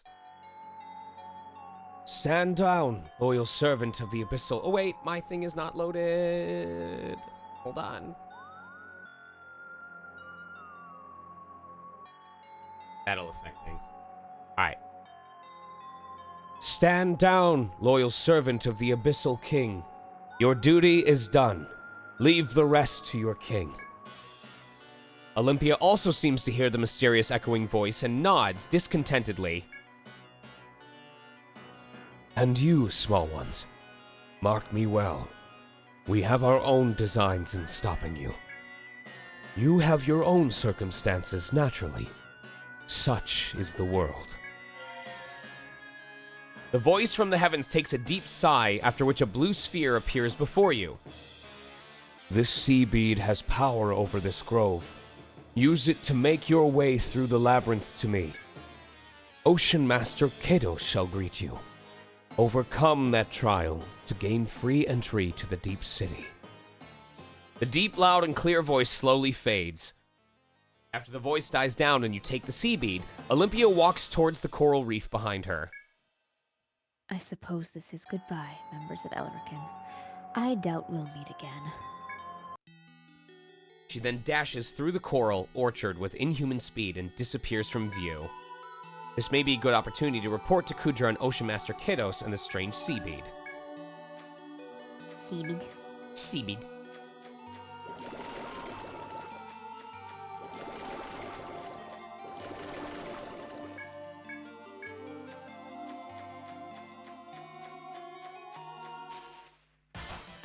Oh my god! are going to take a quick pee break. Go ahead. A level. Novel 2. You won't even let me watch you pee?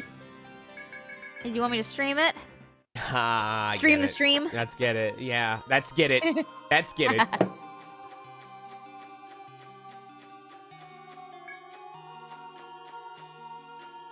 Twitch.tp.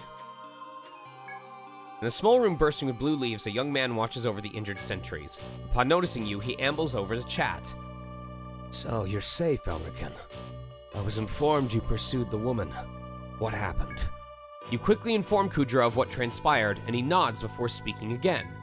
So you weren't able to capture the woman as we'd hoped, but your efforts weren't fruitless. The young man mutters some more and motions to his men to begin packing their things. I've discovered something too.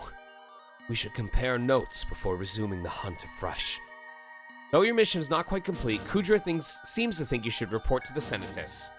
Having finished their preparations, the young man and his sentries return to Armor Road. You reflect that it would be best to follow their lead in order to report to the Senatus. And we're just gonna hope that by the time we finish dropping stuff off and selling other stuff, that Kate will come back.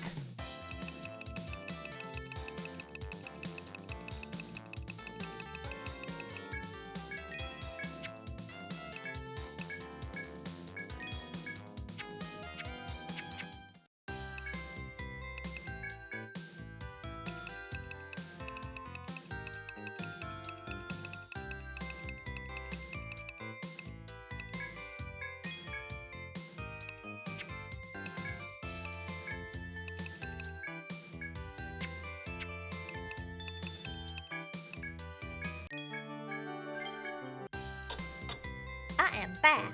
Just in time, because it's literally your turn to voice something. Oh, okay.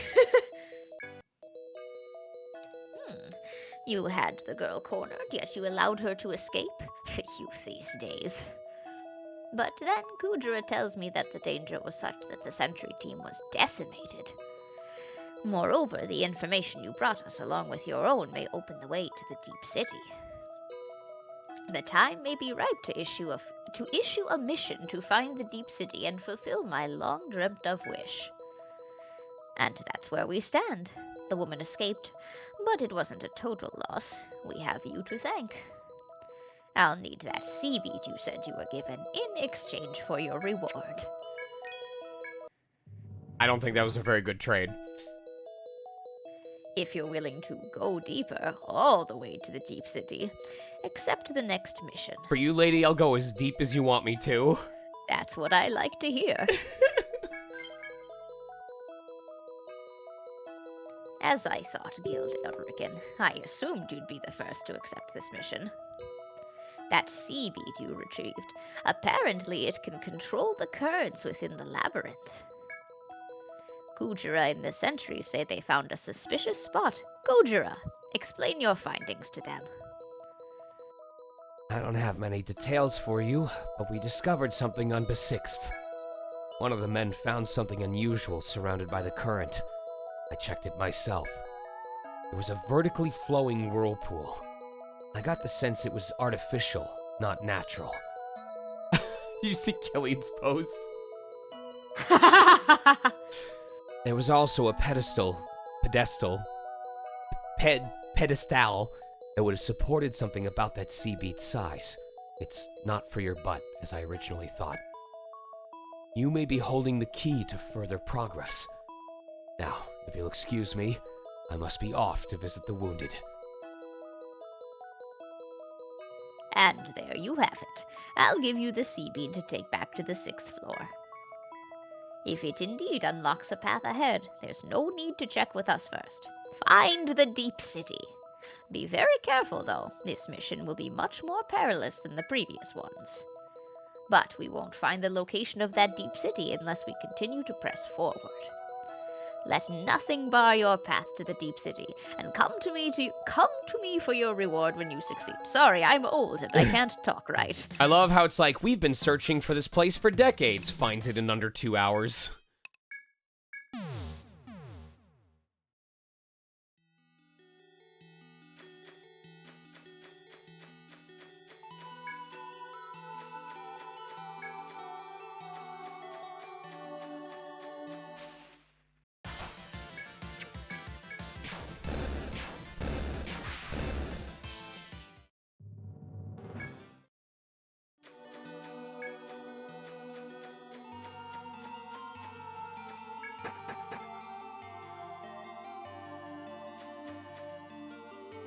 trying to remember where on the 6th... Oh, I see where it is. Okay. Yeah, and then, maybe it's worth going around to get these treasure chests, but what's the fastest way to get there? This way.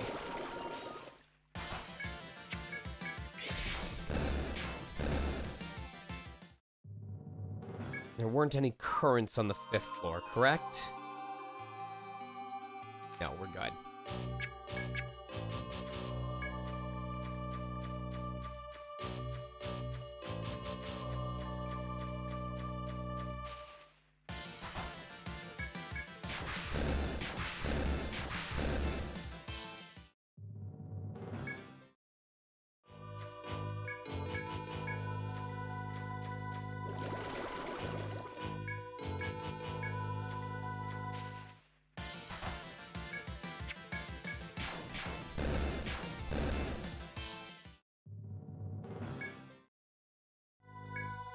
So you navigate, yeah, you find a thing. Could this be the odd whirlpool Kujiro spoke of? You slowly hold out the sea bead you obtain towards it.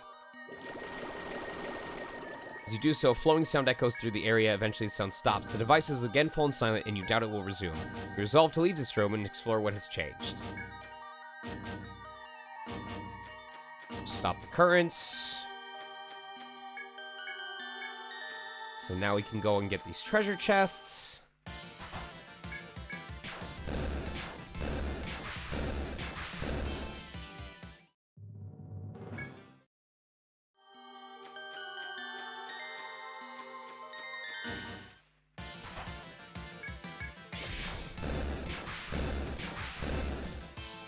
I might start bringing those items that reduce encounters just because I'm not getting anything off of them yet.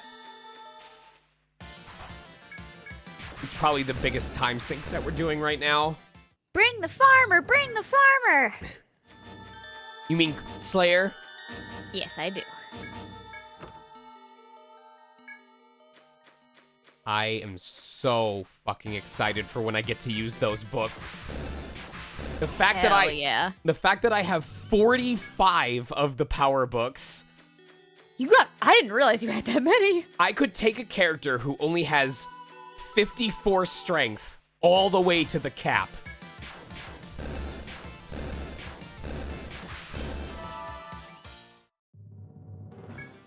Killian, I think they're weak to either fire or ice, depending on what color they are. Or they're either only weak to magic or only weak to physical, based on which one they are. I feel like you played Monu so fast that I don't remember a lot of it. Like, I remember liking it, but I don't remember the details. I'm sorry. No, that's okay. I actually think that's good, because then it would, like, incentivize me to go and do it myself.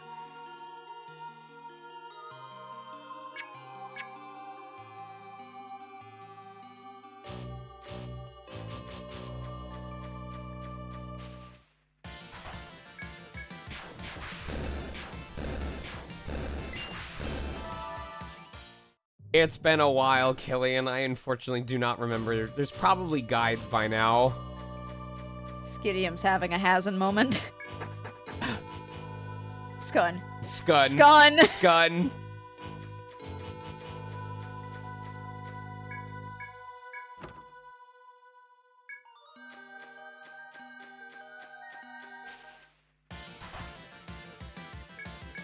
I feel like I don't remember that guy.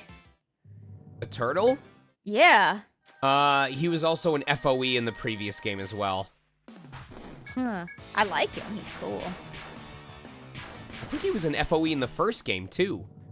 I definitely don't remember the enemies from the first game. He was an FOE in the area, or the stratum, where we got the ability to make a... hexer. Oh, okay.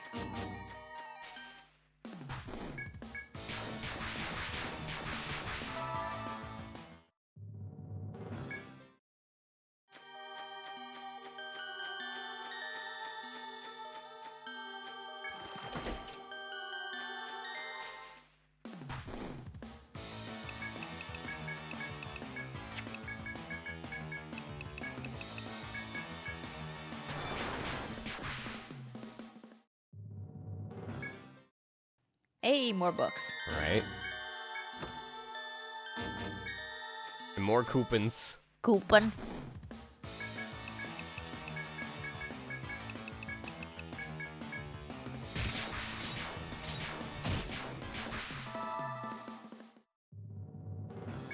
Okay, but I think where the major difference is going to happen is when we make it back to the 6th stratum, because we do not have to do any of the mapping.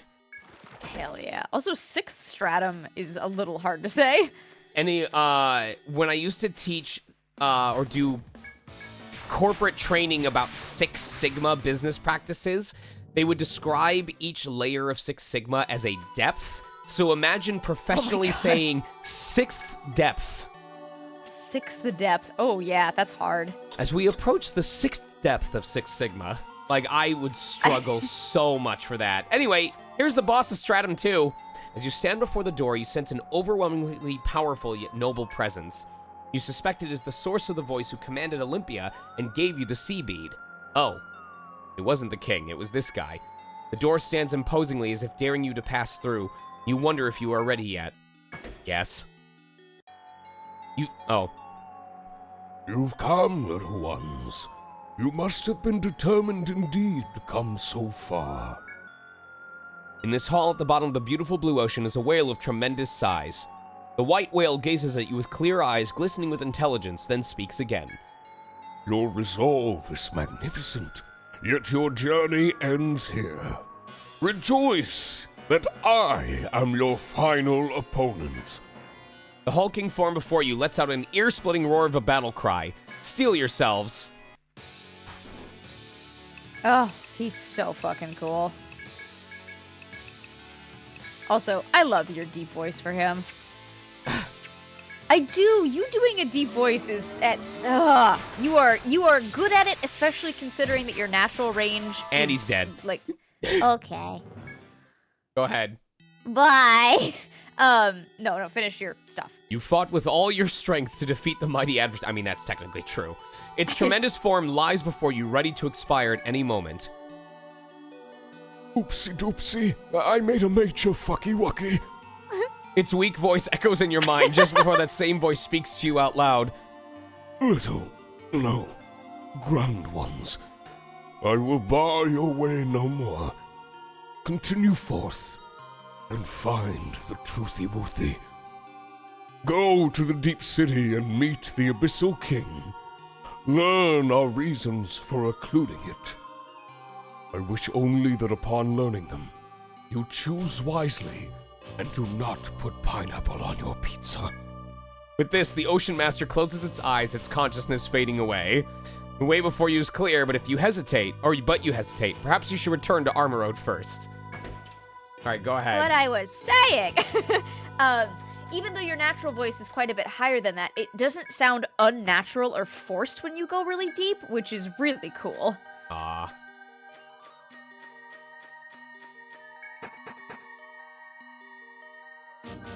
Also, it's kind of hot. After descending a flight of stairs leading deeper into the sea, you gasp at reaching a lighted space. A tree so gigantic that it can't all be seen at once towers over countless surrounding structures. The sight of the city here makes you forget for a moment that you are at the ocean's floor. As you look in utter amazement at the cityscape, a familiar girl's voice sounds from nearby. So, you finally come. Welcome to the Deep City, the phantom city you sought for so long. It took you, 2 hours to get here? Olympia appears before you, speaking calmly as if there was never any strife between you. The Abyssal King has spoken. There is a matter he would like to entrust to your conscience. Without warning, the girl takes the folds of her robe in hand and throws it off. See and learn one of the secrets of the Deep City. I am not human. Olympia displays her metallic, clearly inhuman form and continues in her usual calm tones. I ask that you remain silent on the subject of everything you see here in the Deep City. I'm telling! Not only for my sake, but for the sake of your kind as well. Will you heed my master's request? Promise? I see. Then you cannot be allowed within the walls of the Deep City. Come with me. McAfee, why are you... Hold on. I uninstalled this motherfucker. So when I factory reset my computer, it comes auto-installed with McAfee, like virus whatever. And I do not trust that shit. No, so. sorry, that's for me. I have the virus. So I am uninstalling that, and I'm gonna reinstall... Is Avast still good, or is Avast basically malware? No, it's CCleaner and Malwarebytes is what you use now.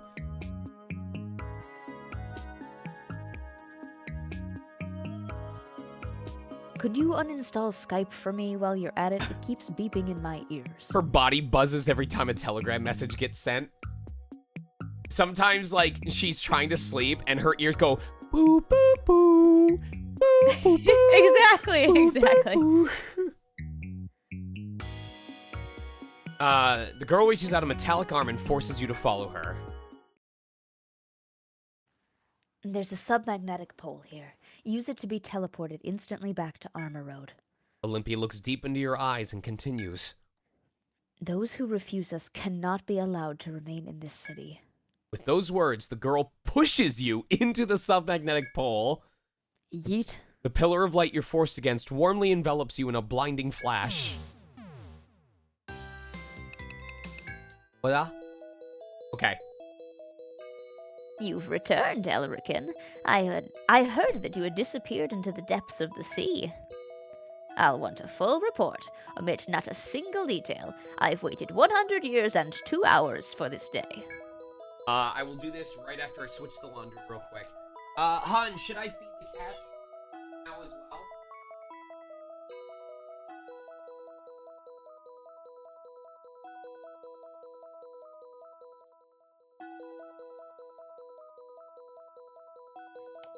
Q&A time with your favorite gilf.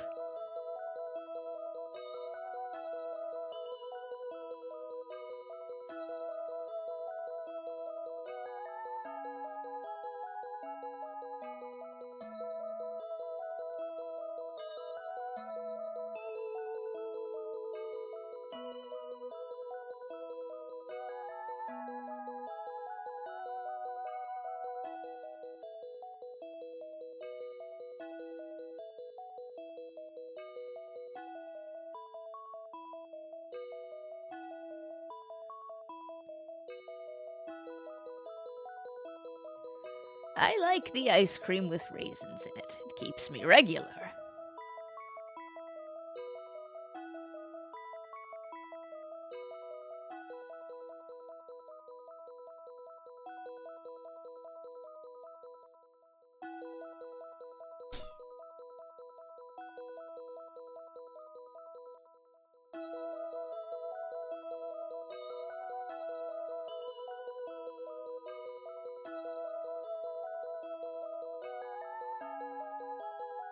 I don't know who that is. It's just me here. I can call for Kujira.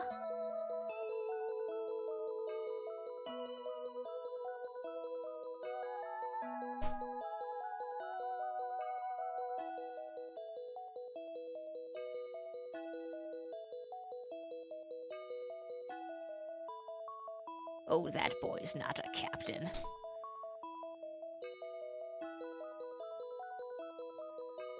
That is a rank for really, really cool people only.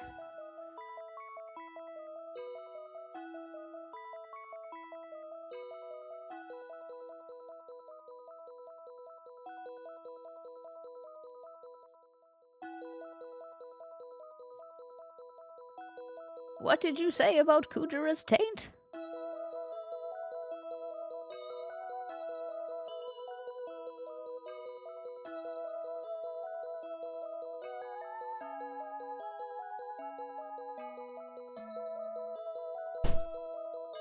Alright.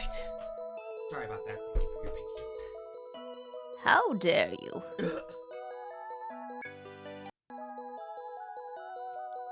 So, you stopped the current, struck down Kitos, and opened the path, yes? And? You found the deep city, I hope? That magnificent place sunk beneath the ocean's waves?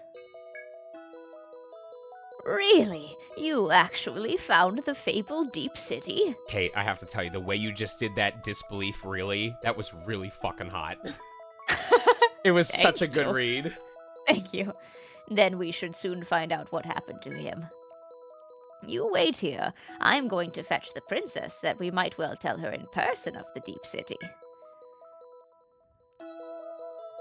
So, you are Guild Elrican, discoverers of the Deep City. I am indebted to you. Kate, you are so fucking cool. I am the Princess of Armorode, Gutrun. Finding the Deep City has long been my fondest wish. If you are not working professionally within like 2 to 3 years, I will be upset at everyone who has not hired you. The royal records say it is a land cut off from Armorode, sunk with our countrymen still living there. We do not know the reasons for its separation or what powers sustain its undersea existence. But I worry that the descendants of our people are now suffering in the depths of the ocean. Thus, I'd like to send a missive and gifts to the Deep City on behalf of Armorode. I had Armorode's most reputable merchants prepare their finest gifts for the occasion. I've also selected a supervisor to deliver them. I'd like to introduce her to you as well. Nice to meet you, explorers. I am this supervisor dispatched from Napier's farm. I've prepared many gifts from imported fineries to traditional Armorode crafts. All are worthy of presentation to the king of the Deep City, I should think. Well then, I'll await you at the outskirts of Armorode. Guide me well to the Deep City, Your task is clear. If I sent only her, the Deep City's denizens would tighten their guard. Please escort her to the gates of the Deep City. Wait, and they're not gonna tighten their guard if the dude they just fucking exiled shows back up? He's fine. But before that, there is one more thing I must give you. It is meant to show my thanks for discovering the Deep City. Money.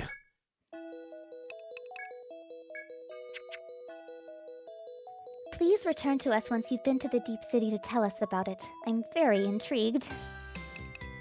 Hey, I wonder how many quests we haven't done yet. Holy shit!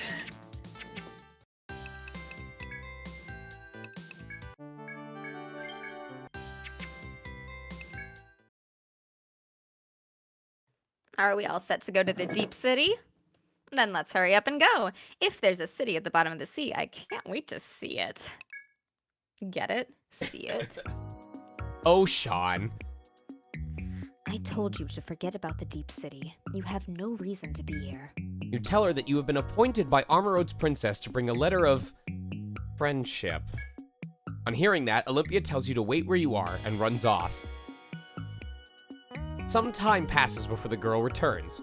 She speaks quietly, her stare icy. The Abyssal King has given his permission. I will lead you to my liege. Olympia immediately turns and begins walking. You make haste to follow her. Are you the visitors from Armorode? I was told you brought a letter and offerings from the princess. I am the Abyssal King, sovereign of this deep city. Let us see what the princess has to say. I have here a manifest of the gifts I was entrusted by Princess Gutrun to deliver to the Deep City. Here, I'd prefer if you gave this to the Abyssal King, along with her letter.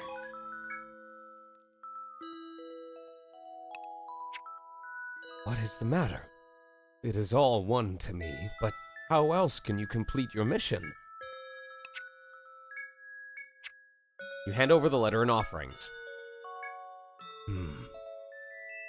I see that this princess wishes to establish cordial relations. I see also that there are countless skilled explorers in Armorode investigating the labyrinth. There is more here besides, but it is a private matter and does not concern you. My response to these proposals cannot be a hasty one. I need time to consider this. I will allow you to stay in the Deep City for one full day as I ponder this letter. I will give my answer tomorrow. Be here then to receive it. So, these are the explorers who defeated my dear Kados. It would be child's play to deal with them here in my Deep City, with no one the wiser. Who cares if they're level 99? That's such a show of strength. I fear it may be counter to my aim of annihilating the Deep Ones. If they fail, then the matter is ended. These explorers and their power could be a fine tool. Welcome, explorers. You've come to the Twinkling Tavern. I've been told by the Abyssal King himself to prepare a room for everyone. May you rest well and have sweet dreams tonight.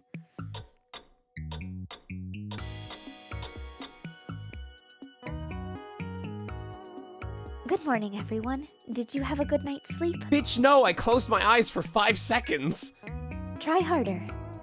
Well then, the Abyssal King awaits you at the Celestial Palace. If you'll just follow me. Ah, you've come.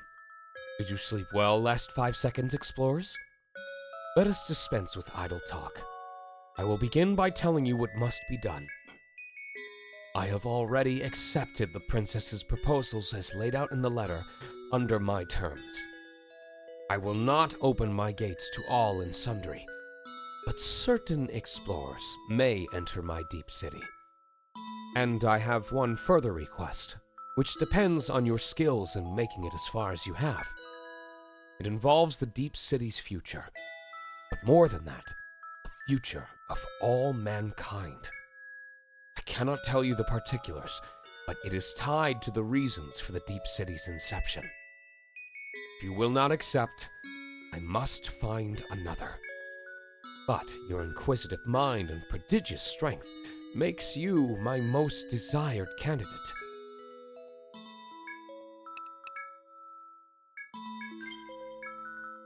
I am grateful for your change of heart. Now then, the details of that request again. Our role here in this deep city is to war against those dreadful monsters, the Deep Ones. The Deep Ones are monsters that lurk in the abyss. They are sworn enemies to mankind. I could tell you all, but understanding would come easier were you to see it yourself. The labyrinth extends beyond the deep city. There is a prison on Batenth, the Hall of Conviction. Meet the Deep One imprisoned there. Once you grasp the nature of its existence, I will explain in my own words its intentions, as well as what the future holds for mankind.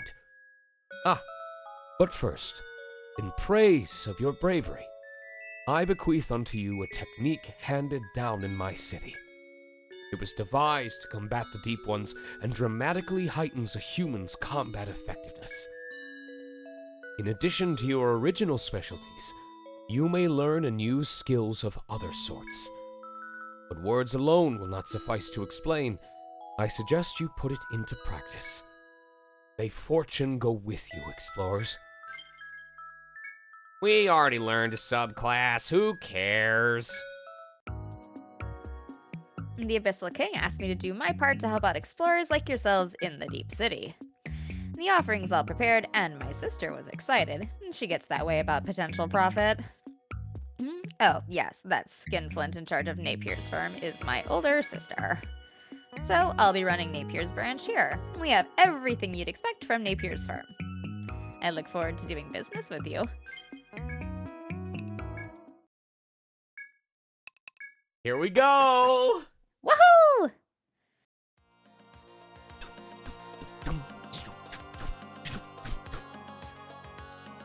Alright, after it's been a while, I do kind of miss this music. If only Lord of the Rings was lit this well. Right? Did that take you a second? Yes. Alright, we're already on to new battle music. Oh, shit.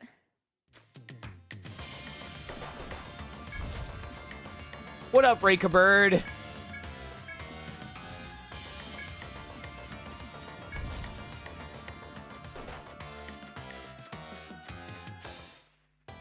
All right, I meant to bring stuff to slow down my progress. I'll do that next time I go to town. No, not stuff to slow down your progress. Oh, to speed up. As you descend into the labyrinth, you find Olympia standing before you, her expression flat. I'm here on the Abyssal King's orders. I must explain about this labyrinth to you. I'm gonna move you over here. I'm in the way Actually, of the text box. I'm going to move you next to Rivali, just because the map is not as important. Restart later. Okay. The girl continues, her voice its usual monotonous tones. We are in the lowest point of the deep city. Further underground lies a cavern. It has existed since ages past. The point beyond the cavern is connected to the abyss. With this, Olympia turns her back to you while continuing her explanation. You will struggle against both monsters and the intense heat of the submarine volcano. It is dangerous, but you are no stranger to peril now. There should be nothing to fear. The girl turns to leave, saying, You speak once again once you reach the 10th floor. You must challenge this new labyrinth and head for the Hall of Conviction on the 10th floor. I mean, yeah, I can easily do this. Creepy fucking Stegosaurus.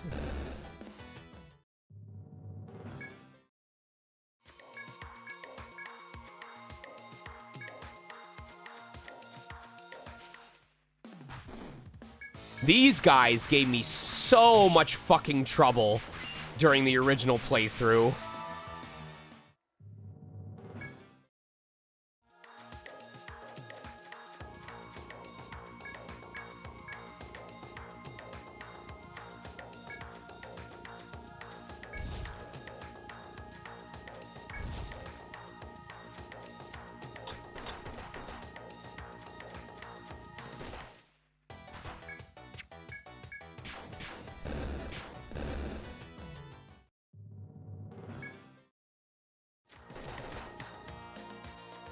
How good would you say you are at Sekiro, Reika, if you still happen to be here?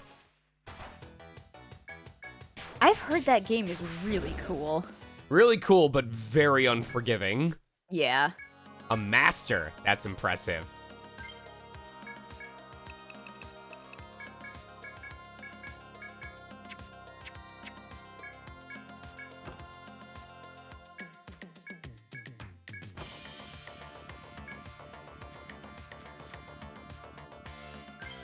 We can dip back, because I need to sell some of this stuff off anyway. Oh my god! That is impressive.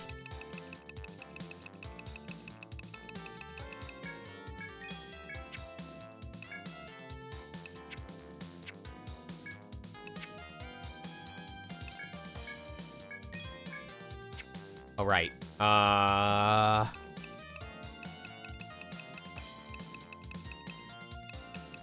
Oh, I don't think there is anything that reduces... No, it's all abilities now. I told you you needed the farmer.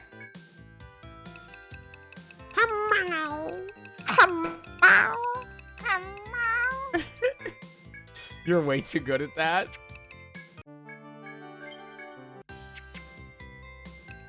Oh my god.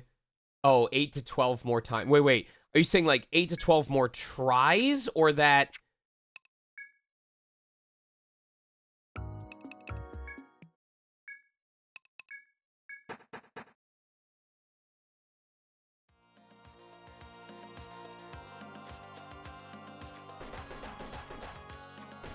I just took the long way to do that.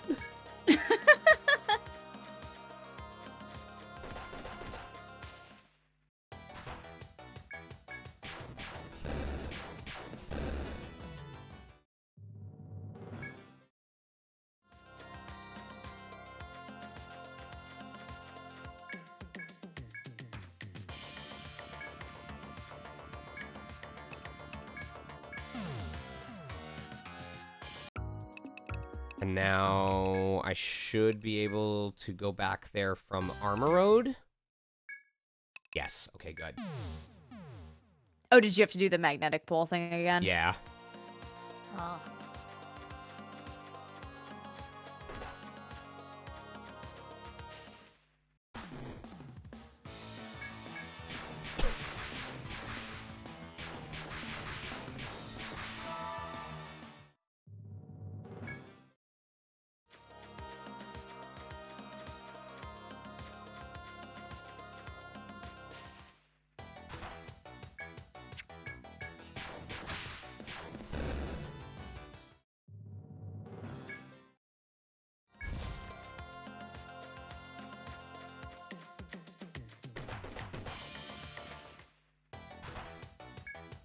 What's feels so good about this stratum is this is when the maps start getting so big, but because we've already mapped everything out, we can just take the fastest route and not give a shit. Yeah. What makes them bigger than before? Or Hi, caller. oh, hello, I've been here. I will embiggen you guys. Nope, can't make you too big. There you go. Yay! I want to be as big as Rivali when I grow up. Bigger. Okay, I want to be bigger than Rivali when I Good. grow up.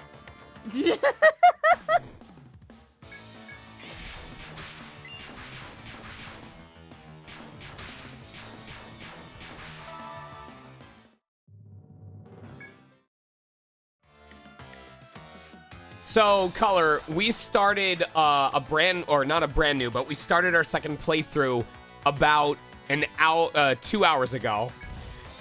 And we're already this far into the game. A new playthrough? Yeah, well, playthrough number 2, but with all our levels and stuff transferred over. Oh. And you get to keep your maps. Yes. That's what you meant by this is the time the maps get bigger, but because you mapped it. Aha. Aha. I am learning.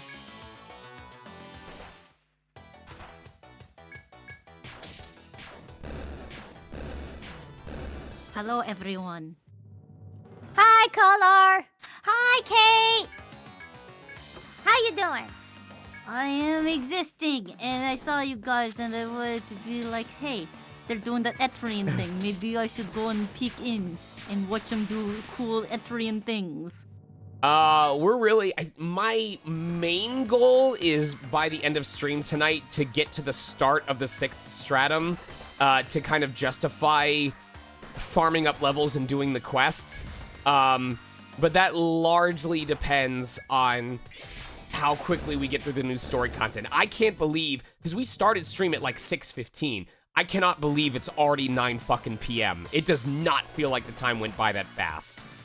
You started closer to like 6:30 your time, but yes. True. The main Time is thing... weird. Go ahead. Oh, just time is weird. Go on. The main thing assisting us is because we don't need to do any of the mapping, we are able to literally... Like, all we have to do is just activate the shortcuts and do any story necessary stuff. But we are still fucking blitzing through this. Ooh. If it takes another 2 hours, though, I will not be up that late. My guess is if I go until 10 p.m., we'll probably be in the middle of the 5th stratum. That's probably my, like, hard stop. I gotta go to work in the morning. Can't believe you're a decent human being and a member of society. Damn. I don't know what's wrong with me.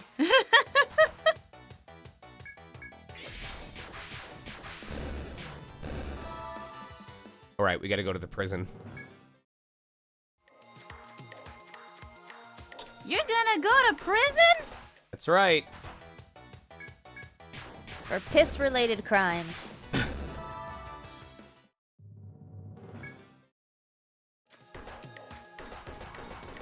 really do live in a society. The one that Lux is pissing on! You tread the scorching floors of the large hall and enter a small room where Olympia waits. Color, do you have any interest in voicing anybody? I love voicing, yes. Do you want to take over for Olympia? Sure. She's a very straightforward, matter-of-fact robot girl. You are here. This is the Hall of Conviction, where the Deep One's god is imprisoned in seclusion. Olympia points to the door behind you and moves on. It seems the intense heat affects her little. Beyond this special door is the Hall of Conviction and the Deep One. Have a care. Olympia then produces a key and uses it to open the door before you. As you enter the door through the small room, a small figure stares at you from the corner. Fuck your mother, fuck your mother. It appears human, yet aspects of it are clearly other. It looks somewhat like a young boy, but its crimson eyes glow eerily as they gaze at you. How long it's been since I last supped? It's an indistinct, hoarse voice, but as it mutters, you feel an intense sensation of menace. In an instant, monsters appear from nowhere at the child's feet and fall upon you.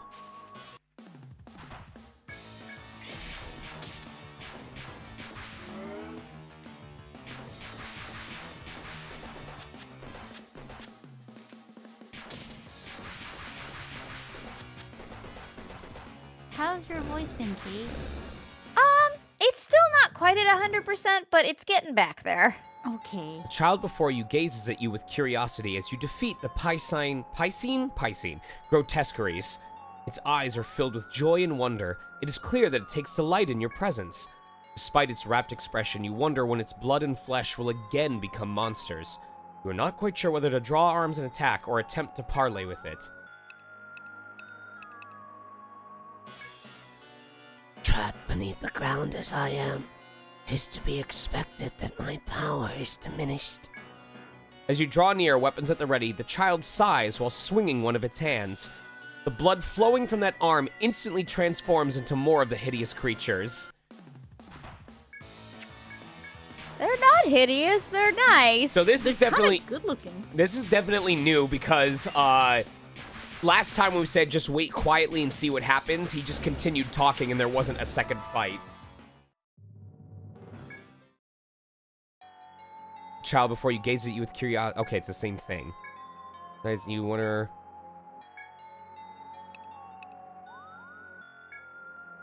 No harm. Do you or don't you? 'Tis one to me. What is your reason for coming here? As the child seems to understand your tongue, you tell him of your quest to meet the Deep One here.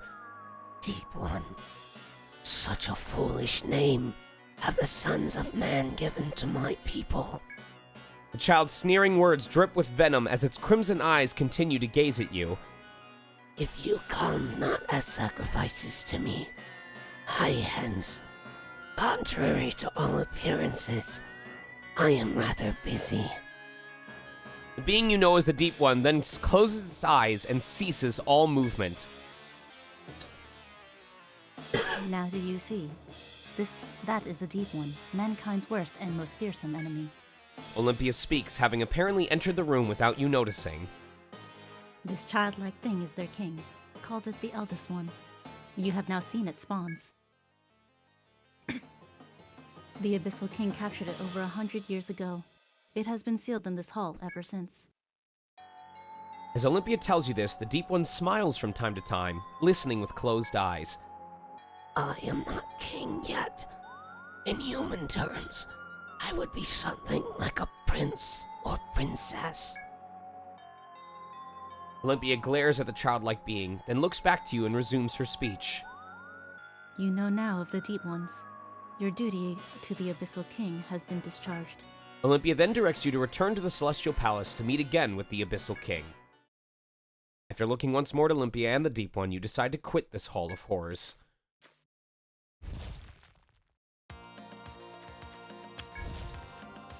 Very strange. Interesting. I like how I made a horse voice and then it described it as horse, and I didn't remember that from the first playthrough. Oh, really? I thought you did. No. That was really cool. No. That was just in your brain. It was just in my fucking brain.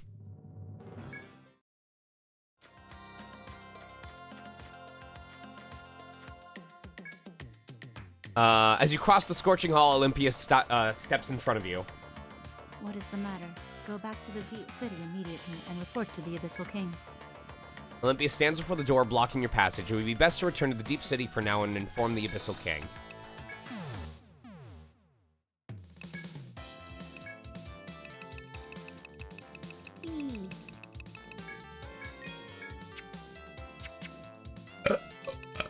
Excuse me. Pretty.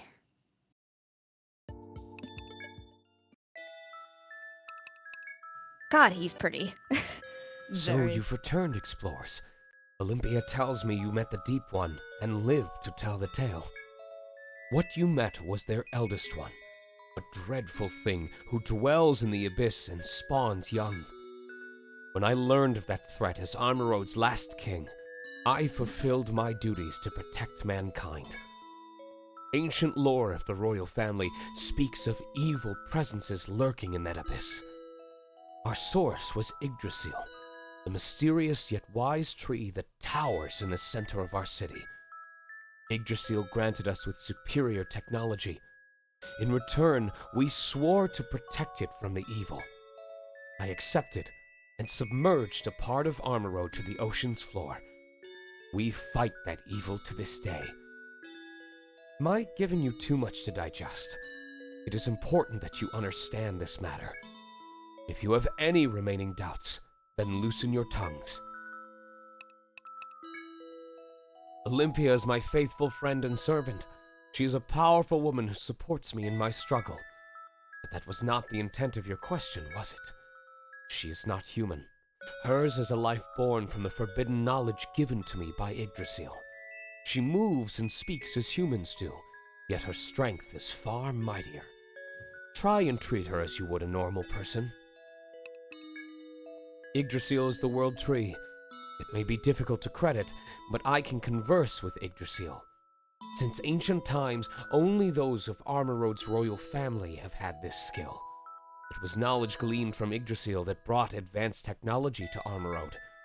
But it is not necessary for you to believe me, so long as both Yggdrasil and I know. You have the right of it. As the only male heir from Armorode, I am the last of the royal line.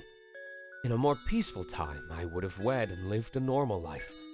But the calamity that transpired 100 years ago forever changed my fate. According to Yggdrasil, that great quake caused the evil slumbering deep within the earth to awaken.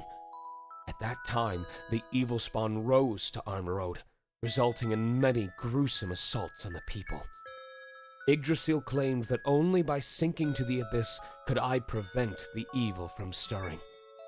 I obeyed and submerged part of Armorode, along with soldiers who vowed to fight the evil with me. We did this to save hundreds whose descendants still live above. Such is the duty of a king. The king of the deep ones I had you meet. Better to call it a god. For them, that is. For humanity, it may as well be a demon. The deep ones revere it as it slumbers deep underground. Yggdrasil seals it from awakening and running amok. That is the large tree's chief purpose.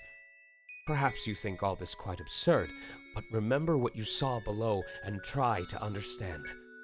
But I have not explained yet why only the Deep City deals with this evil. I shall now do so.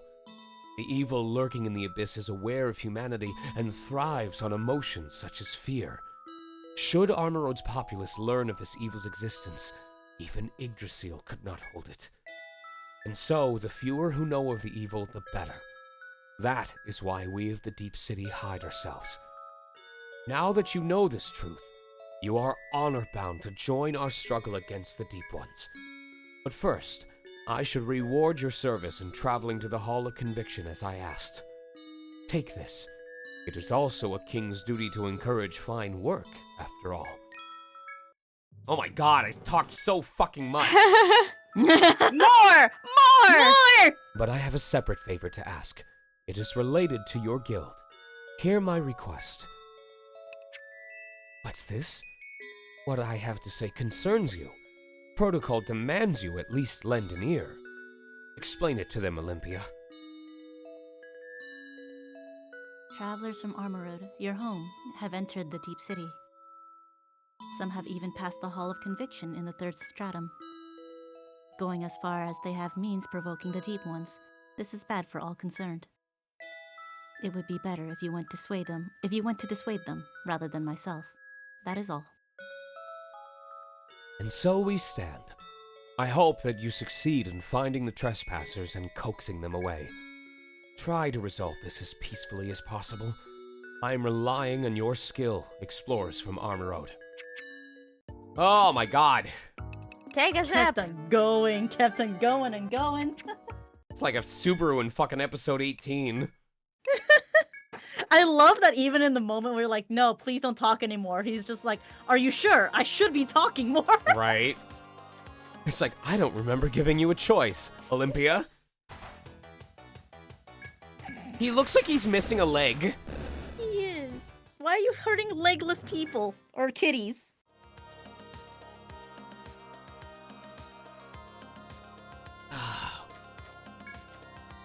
Have you tried the peach one yet?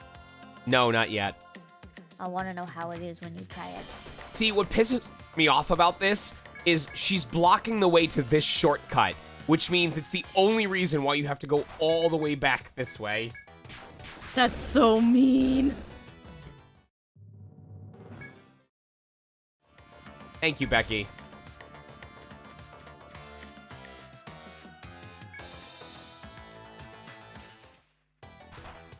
Elefante.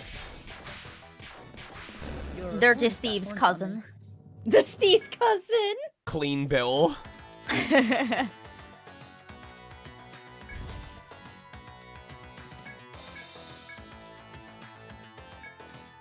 I love the part where I just don't give a shit about mapping any of this.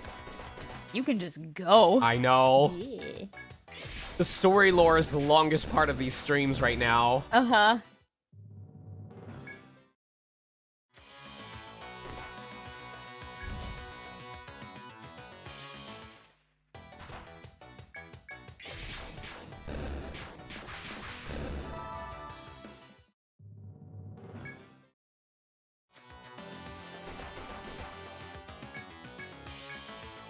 We are 2/5 of the way done with the game.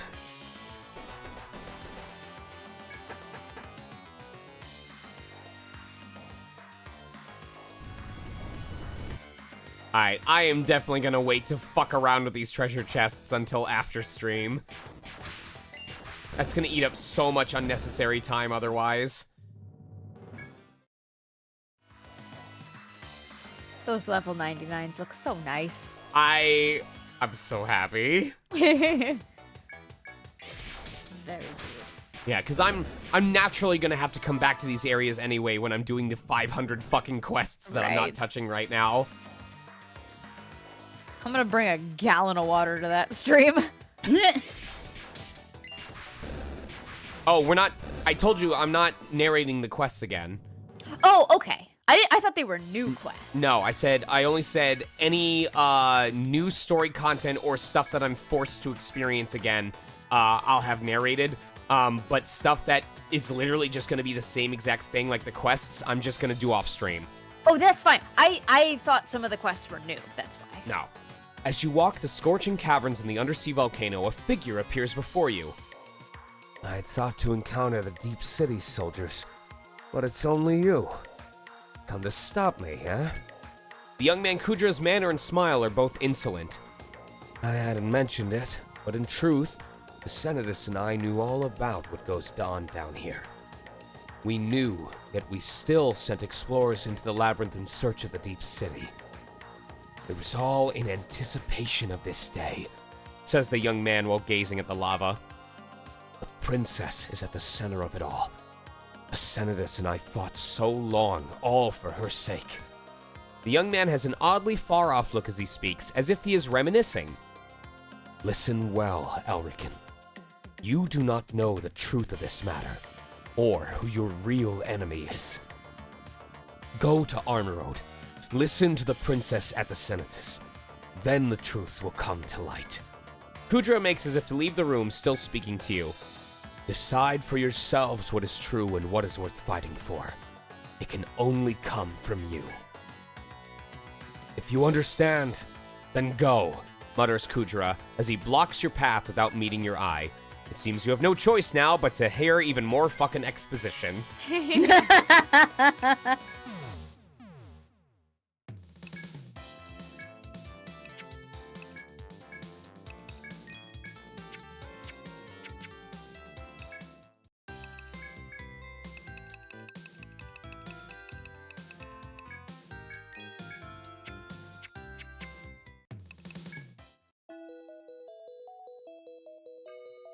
Color you wanna? Yeah. Yeah, I'll go for it. How's the Deep City? I sent Kujra to investigate it, as well as what lies beyond. If you're here, I assume you've spoken with him. Wait here. The princess was around a moment ago, saying she was feeling better now. Sorry. No, you're good. Greetings, everyone. I heard you saw to it that my letter arrived safely. Thank you for that. I love... Wait, is that still Kate? That's okay. Yes. Oh, I thought it was Color doing it. It was like, how did you both decide on the same voice? As a result, Armor Road's explorers and some of her citizens have been able to enter the Deep City. I hear that you yourselves have freely traveled between here and the Deep City. As you've accomplished so much, I must reveal some of what we've kept veiled thus far. I will tell you the reason for the schism between Armor Road and the Deep City, the buried truth. Once you know the hidden history of Armor Road, I would like you to reconsider your path. Thank you. Then let me tell you the truth behind the calamity these 100 years ago. Before the calamity, Armor Road had a guardian god known as Yggdrasil. That tree in the center of our city was no ordinary tree, but a highly intelligent entity. In return for its knowledge, the tree demanded that we humans wage war against its enemies. These enemies are the spawn and the minions of evil, the Deep Ones. Armor Road's king learned that this evil is a threat not only to Yggdrasil, but to mankind. That legendary king from 100 years ago, Siegfried, decided he must take up arms against the evil. He sunk a portion of Armor Road as well as Yggdrasil to the ocean floor to continue the fight there. All happened just as Yggdrasil said it would. And that was the calamity. Was the king justified in his actions? I have my doubts. I am trying several methods to deal with it in my own way. I'm sorry. It seems all this talking has exhausted me. Please ask Flodia to tell you the rest. My, that was rather long-winded. I bet you're tired out listening to it. Yes. So am I, but the princess is right. We have our doubts on what Master Siegfried did. Was it the best solution? If there was an evil threatening mankind, then mankind must band together to fight it. That is what the princess and I think, and that's why I'm using Kujira to find the Deep Ones.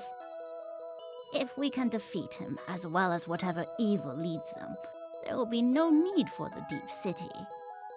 That is why I want you to find Kujira and back him up. And tell the king in the Deep City we don't intend to fight the Deep Ones, so don't get in our way. You don't intend to fight them? We intend to fight them. Oh, okay. So don't get in our way. I'm an old senile woman, look. You I made the same I joke was just earlier. about to say Kate said the same fucking thing. Kate. Kate. Handshake. Just handshake. I thought I asked you to halt any intruders. But what business brings you here today? Ah, you have come to deliver a response from Armor Road. Very well. Air it for all to hear. Slay the Deep Ones and their master with man's strength alone. Oh, they understand nothing. I have told you before, the evil feeds on human emotion, thereby increasing its own strength. The fewer who know it exists, the better for all. Those fighting it must have tremendous courage. You will not find such courage in the explorers of Armor Road, the little bitches. I charge you with stopping this mad plan.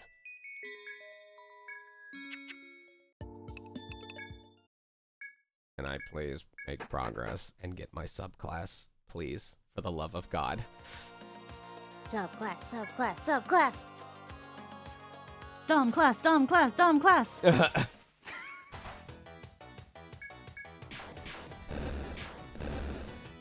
That's what BDSM stands for. Big Damage Sonic Mega.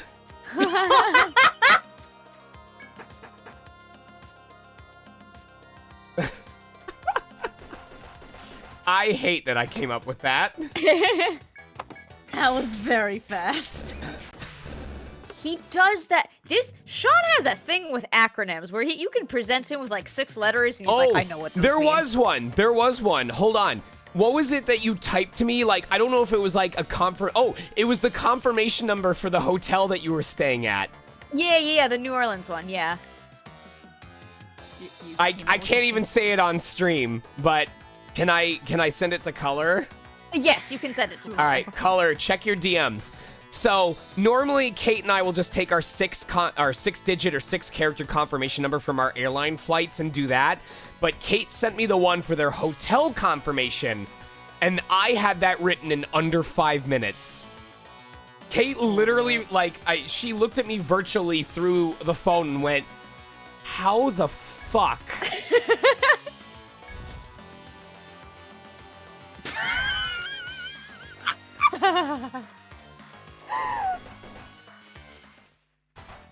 really do have a knack for this. It's amazing. She was... Go ahead. Your improv is insane. She Go was on. aghast.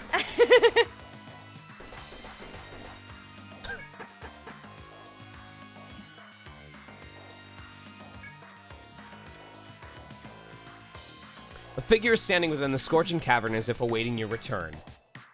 You've spoken with the princess, then. Now you understand the true goals of Her Highness. And I assume you've also spoken with those in the Deep City. They have their own desires. Kudra smiles slightly and begins pacing about. You are at a crossroads. I shall remain faithful to the princess. Where will your loyalties lie? Kudra fixes an intense gaze at you to impress the gravity of the situation before leaving. You vow to take his words to heart and think carefully about how to proceed from here. You have met with representatives from both cities and learned much from each faction. The time has come to accept the mission on the side you feel is just and lend them your strength. Oh my god, I'm so excited. So last time you went with the Deep City, right? Yep, and now we're going with Armor Road. I don't have any more details for you. If you want to cooperate with us, accept the mission. We'd best let the princess give you this mission's details herself. Wait here. This is all new from this point on. I was only just informed. Thank you very much for your assistance with our request. However, what you have now undertaken will not be easy. Well then, I will explain this mission afresh. Below the cavern currently under investigation, the Deep Ones and a greater evil lie in wait. However, in order to reach that point, one must first overcome a sentry placed by the Deep City. Kujira's report makes mention of the Gatekeeper, an artificial warrior created by the Deep City. We would like you to slay this mechanical sentry and open a path to the Deep One's undersea shrine. As I said, this will not be easy, but it is the only recourse left to us. I beg you to give this task your all, and to return safely home to Armor Road. Alright. I'm feeling like it may be by 10 p.m. that we will manage to, by 10 p.m. we will probably manage to unlock the subclass. So I will probably finish the stream with retiring everybody and showcasing what the final team party build is, which honestly the only one that's changing is Lux's.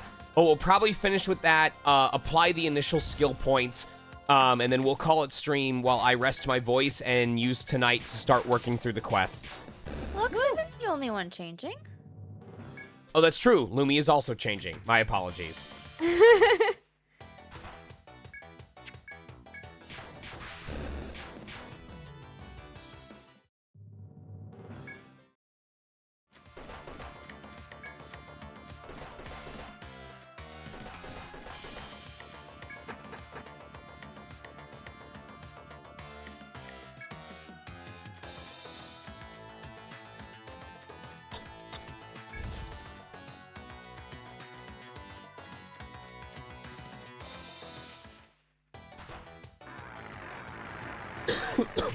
Thank you, Christoph.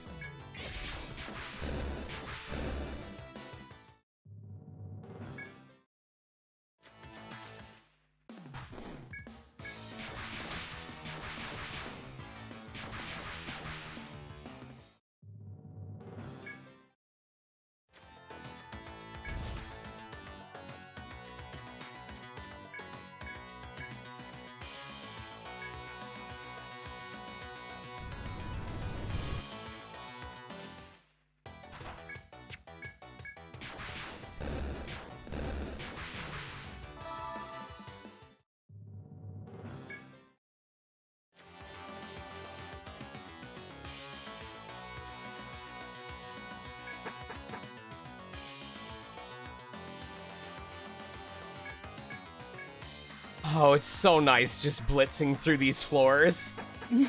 Well, it's from all the other ETRIAN games, obviously, by the time you finish with the map, you're finished with the floor. And although you may come back to do, like, subquests and stuff like that, for the most part, you're not really going to go back to it. So the fact that I get to run back through all of the maps that I have previously made, but get to do it exponentially faster because of how thorough I was, feels really fucking cool. No, it seems very cool, and I'm glad that you got to experience it, because you worked hard on these maps.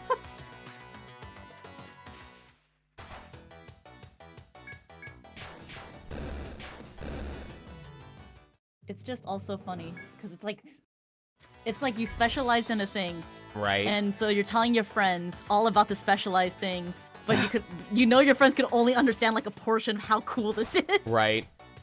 So I think we can technically fight the dragon right now, even though we don't even have the quest for him yet. Oh. Just gonna casually kill the red dragon. Let's go. Woo!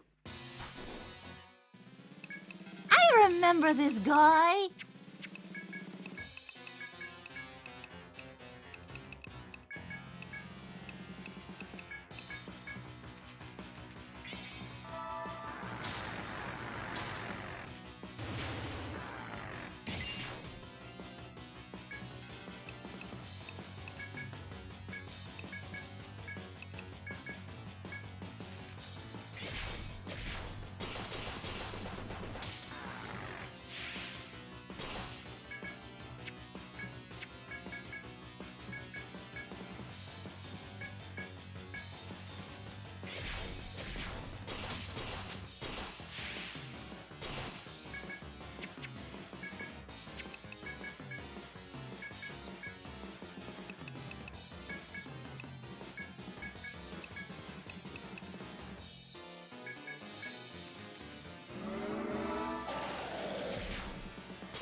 We're really just waiting for the confusion to apply, and then we're gonna unload on him.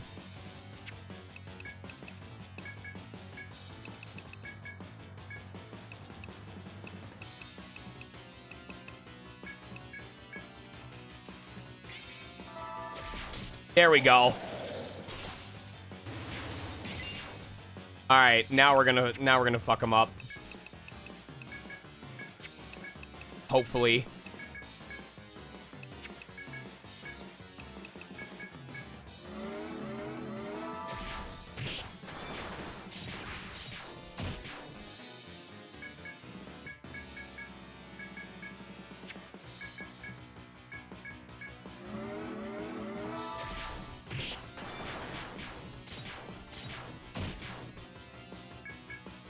All right, he's at half. Okay. We'll go for confusion now.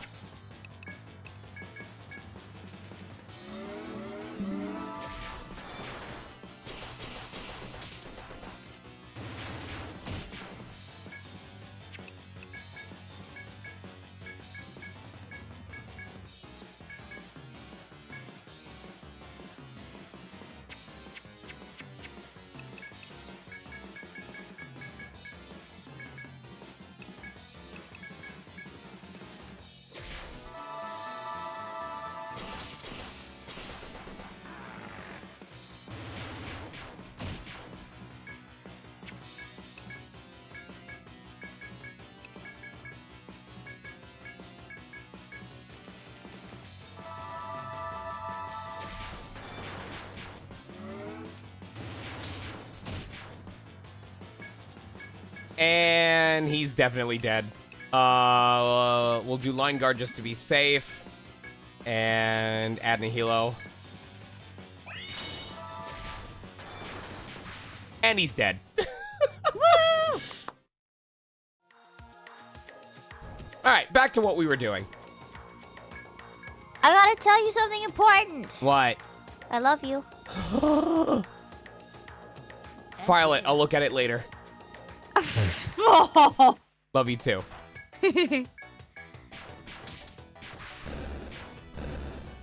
Okay, but Killian, I have internet brain rot because I was at Target and there was a couple behind me waiting in line at the self-checkout who were just talking about their plans for later, and they leaned forward and gave each other a quick smooch, and I almost out loud just went, gay.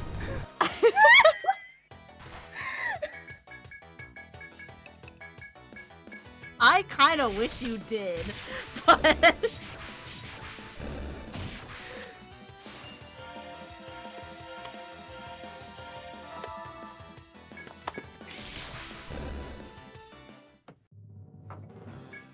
Can't be gay if I have no balls. What happened to your orange balls? And your pomegranate one. Just the one pomegranate. We actually confirmed this the other day because you said we discussed this when you chugged down your orange juice. Okay, you weren't here.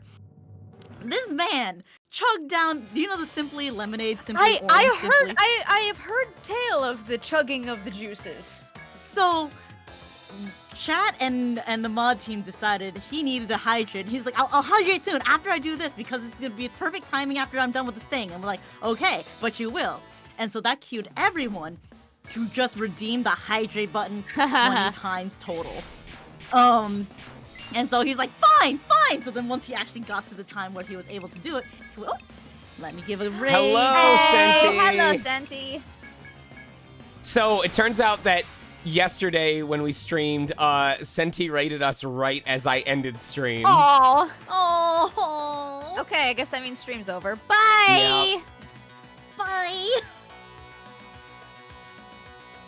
So to continue, he finally got to the part where he was like, okay, fine, I'll drink all 20 of those. He takes like half remaining of 2 balls, one of Simply Pomegranate and one of Simply Orange, and starts ripping the cap off and chugs them down. So much so that we have deemed that once he finished the orange, he was like, holy crap, I'm so filled with orange, and we're like making all these jokes, and we have come to the fact that, man, that man's balls are gonna be just oranges at that point. I'm like, just one though, because you have to remember, he still has pomegranate, and he chugs that one too, and it is now known that he has 1 ball of orange and 1 ball of pomegranate, and that's how it goes. You got fruity balls, boy. Hey. No worries, Fluff. I hope you had fun. We are literally speeding through on our second playthrough of this game to unlock the other subclass that we couldn't get during the first playthrough. So this stream might end a little early, probably around 10 o'clock. But we are literally focusing on finishing this stratum so that we get access to the final subclass. And then when we pick back up next week, or if we do a bonus stream later, my goal is going to be to get to where we left off on the 6th stratum. 6th stratum. The depths of the 6th stratum. Shut the fuck up.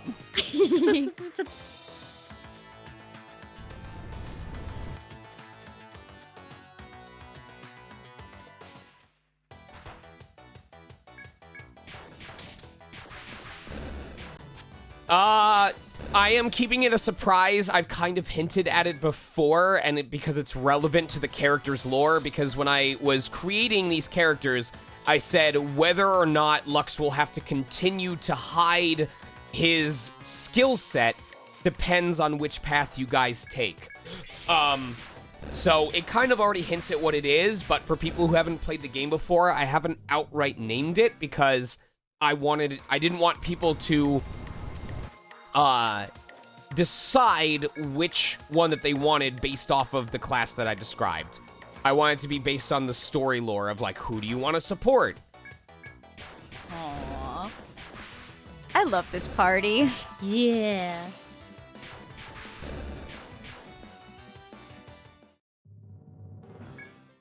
I'm glad, Senti. It's the first time I've done it, too.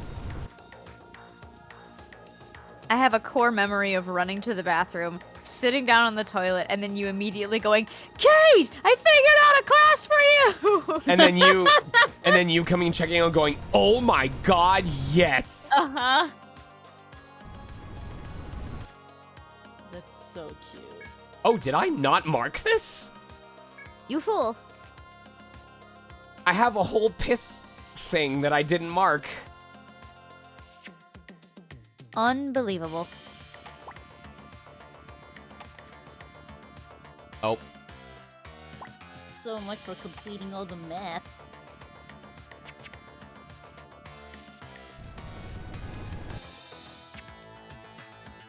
Okay.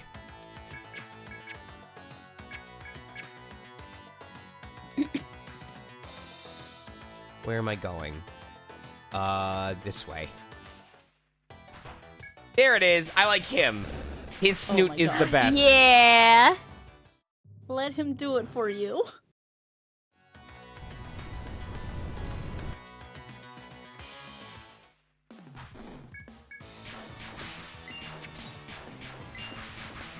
Shit.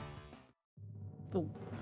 I didn't get the Vigor book drop off of him because he died on the first turn.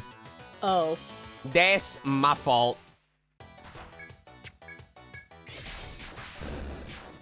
Did you see what Zoe said in chat? Met you over 10 years ago. I was under a different name. We barely talked to him, but I remember you'd be chatting and offhandedly mentioned you were putting in VA apps to small places. Now being famous bird boy is just your Tuesday. It's so cool how far you've come in a decade. It's kind of insane, actually. Thank you. Yeah. You fucking talented, boy. You're skilled as hell. I just wish people would stop doubting me based on what I look like. People doubt you based on what you look like? I don't want to go too far into it because in case they ever happen to tune into my streams, I don't want them to think that I'm upset. But one of the characters that I voiced today, apparently someone on the team like made an offhand comment to the person directing me of like, he looks too young. He's too young. I don't know if he's going to be able to do what we need for this. And not only did I immediately prove them wrong with my performance, but I was also, according to the director, the fastest person to finish their, there was a certain type of line, a series of lines that we had to do that needed to be timed specifically, and I am now officially the fastest person to have finished that section of their lines out of everyone who's recorded so far. You a boss! Holy hell! I know that's a thing, and and this is not to rag on anyone, I totally get it as well. For the first part of the story of when people said like, I had some friends who also did some voice acting direction and whatnot, and it would shock them because they would look over and be like, this is the person we asked for this voice? Yeah? Okay, give it to them, I guess. And time and again would be absolutely shocked at what comes out of the bodies. Mm-hmm. It upsets me because it's like, that's almost what happened with the Great Deku Tree. I brought this up way more often, but yeah. at first when I went to do the callbacks, I did the first two characters, and then I asked if I could do a third one to do the Great Deku Tree, and at first the person in charge was like, nah, buddy, we're fine. We've got, lots of big guys with deep voices, and I had to like professionally but personally say, hey, I was told to prepare 3. I would like the chance to do my third read. And they relented and let me do it. And that's when I knocked their fucking socks off. And if it hadn't been for me pushing for them to give me the chance, I might not have been on Breath of the Wild at all. Because I was only cast as the Great Deku Tree to begin with. And both of the birds happened during the recording part of the production. So I shudder to think what would have happened if I had just not said anything and let the physical bias of my ability to potentially play a character based on my looks determine whether or not I got to audition for them. Saying it now is fucking horrifying. So... Damn. Yeah, that's wild.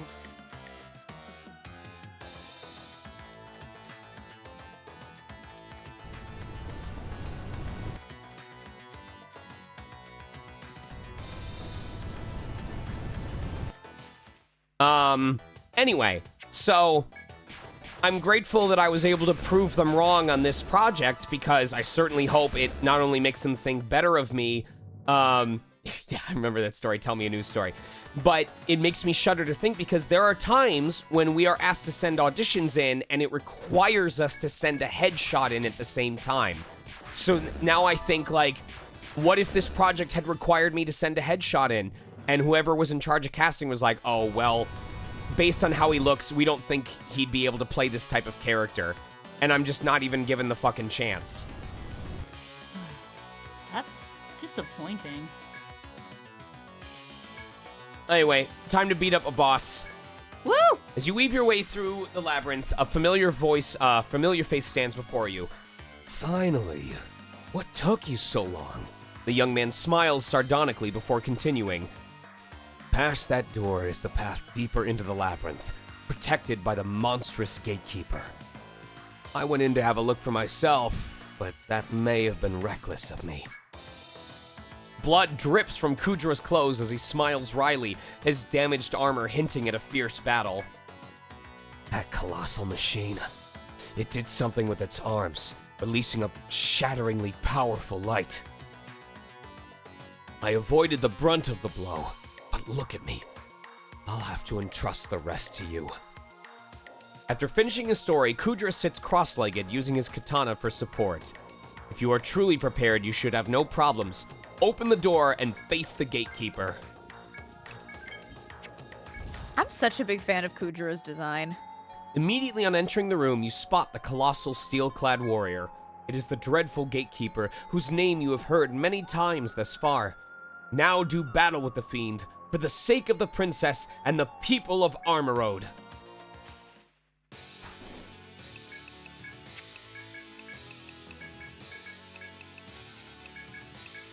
You are menuing so fast, you know exactly what you're doing. And he's dead. Damn!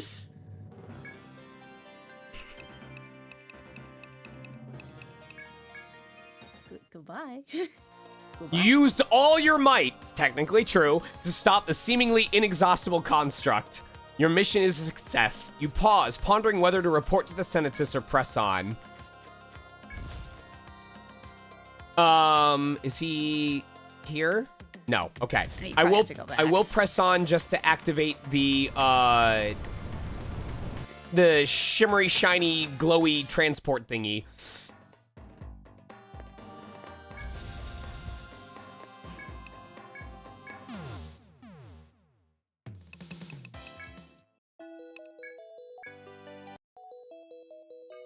Back already, I see. Wait here.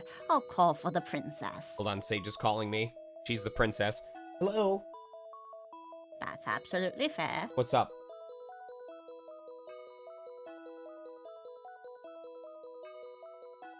Okay. Okay, I'll move it after stream. I'm aware.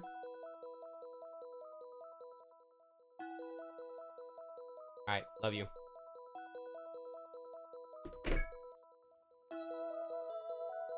You all returned safely. You have my thanks and my appreciation. I've read Kudra's report of your victory over the dreadful gatekeeper. Now we may delve into the abyss where the deep ones dwell. I fear that from this point on, progress will become even more difficult. But if you cooperate with us, I have faith that we will eventually reach our goal. Ah, yes, it isn't much, but please take this. It's from me. Give me the subclass. Give me the subclass. Well, I'm going to take my rest, and not give you your subclass. Flodia, I leave you in charge of what remains. You heard the princess. First off, I'd like to congratulate you myself for your success.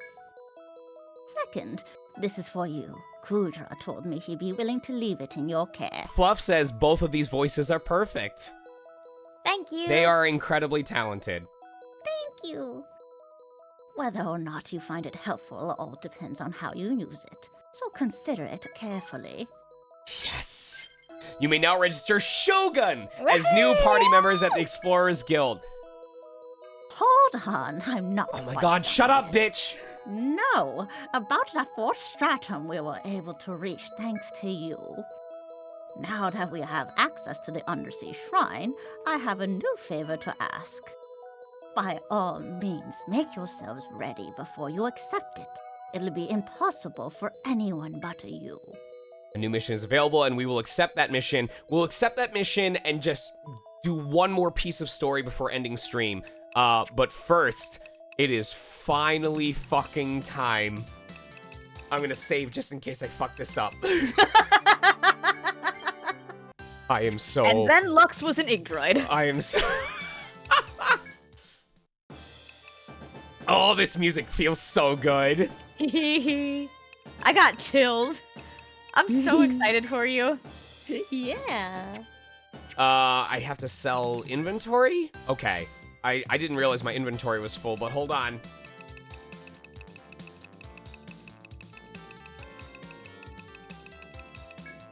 Okay.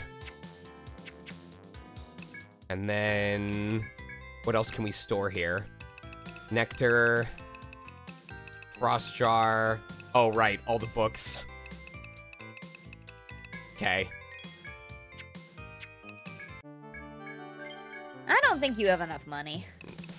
No, I don't, actually, because I'm going to have to buy new weapons for people. I'm going to have to use the coupons. Explorers Guild. Here we go.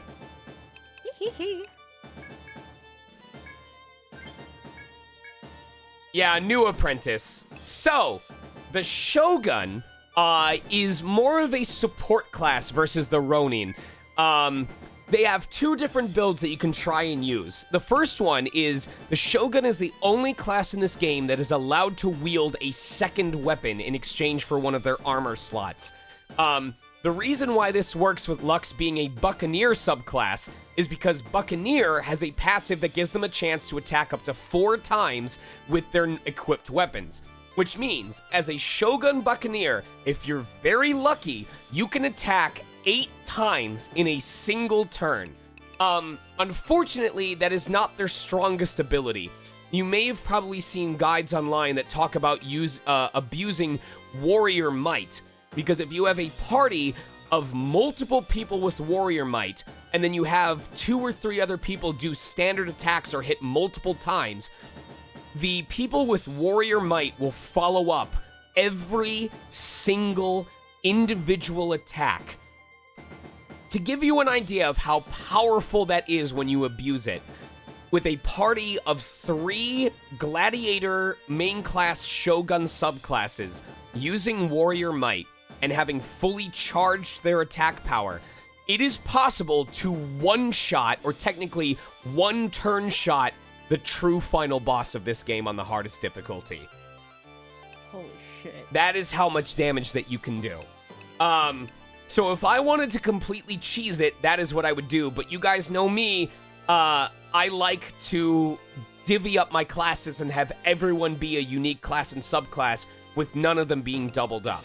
So, the main path that we are going to end up taking with Shogun Buccaneer, we are going to build their ability to hit multiple times with their individual weapons so that even if he runs out of TP, he will still be able to potentially do a bunch of damage. We are also going to build his support abilities of buffing someone's attack, because the end game goal is that the people in the front, because Lux is actually going to take a back row seat and be a support class in the back for the true final boss.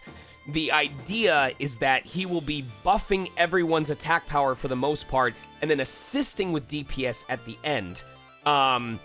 So we're going to focus mostly on swashbuckling and increasing his luck as a Buccaneer, and then pretty much all the remaining points are going to be in this bottom portion, with 4 Honor, Blitz Command, maybe Endure. It's going to be all over the place, but instead of being pure DPS focus and a defense drop like he was throughout the game, he's going to start to lean into more of a support role, using his experience as a Ronin through the last 3 games to command everyone on what the most effective strategy is, while lending his support as a Ronin and his training as a Buccaneer to now be able to do ranged attacks instead of front row attacks. So that is the plan that we're going to be doing. That's so cool! Ooh, that second girl, or the second portrait first girl. I like her. Oh yeah, she's really cool. He reminds me of the fucking dude from Trails of Cold Steel, Gileath Osborne. Oh my god, he does look like it. I'm trying to decide which of these portraits works for him better. Also, this guy like, not this shit again. This Lux in 50 years. Which one fits better? I kind of feel like this clues into his electric prowess, like his hair is almost glowing a little bit Yeah. from the electric charge. He's got the Lux attitude, I think.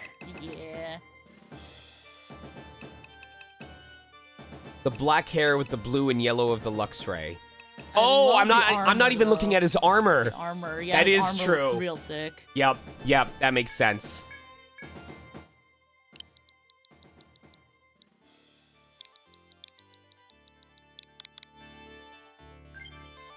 Yay! Woo! Look at that boy. All right, next up, we're gonna just do this in the same order. So Jade is now a front row fighter as well. She was actually the one that already had her class set up from the very beginning. She stays as a hoplite, or not a hoplite, an Arbalist main class, Zodiac subclass. Arbalist for the pure DPS potential that she has, Zodiac to help supplement whenever she hits an enemy's weakness. And we'll do these in just a second. AIKL will continue to be a Igdroid with a hoplite subclass.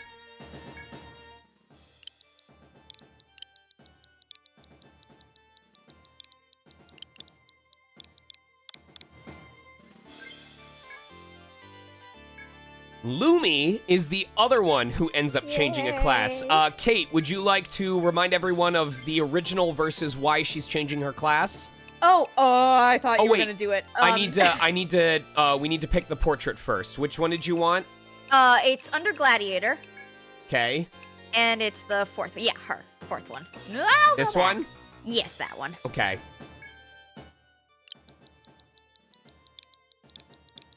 I don't remember both of them, so I could do either the original class or the second class.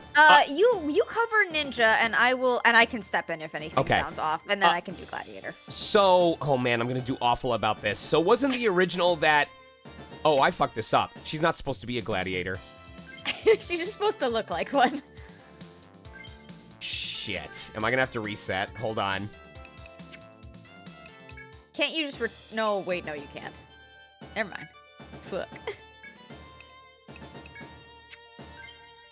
Oh, I fucked up. Okay. This is why we saved. It's easy enough to just select the characters again. Celeste's all by herself. Right. No, you can't re-retire. You can, yeah, you can rest to change your subclass, but you can't do that to change your main class. Easy enough. Easy enough. All right. Double check. Yes, he's still 99. Nope, wrong one. Yeah, I'm gonna pay attention this time. After I create her character, I'll explain it. I'm glad I decided to just do this first before doing the subclasses. Yeah.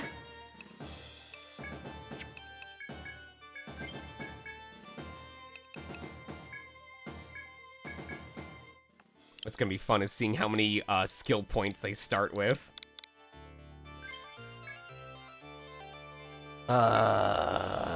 AIKL.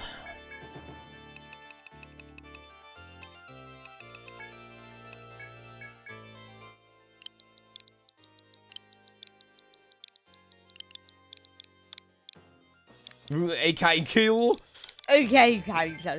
All right, let's do this correct this time. You got Lumi, retire. We are...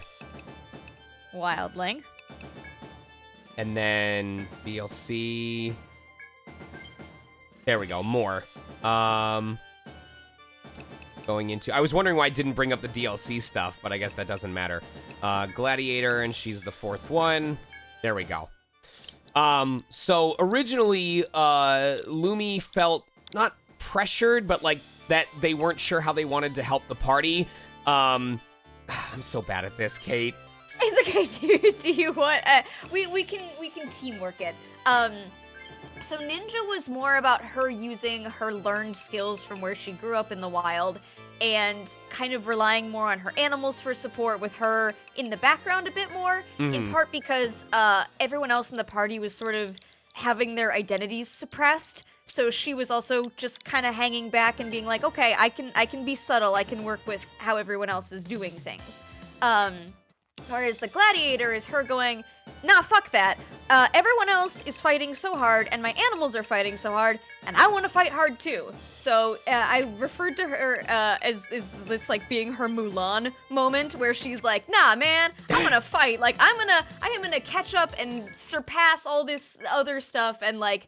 This is her time to like be badass. And the idea is that where she used to summon her animals to fight on her behalf, she's now fighting alongside her animals. And because of her size versus some of her animals, like whenever she summons the elephant, she's riding it into battle like a fairy on top of a corgi. Yeah. Oh, the character Oh, changed. he's gone. Yeah, this is like when Flodia left. The Abyssal King said that he is disappointed in you. You have slain the gatekeeper. You should have never come here. But a promise is a promise. Your freedom here is secure. Know, however, that the Deep Ones are powerful. There is a limit to what humanity alone can do.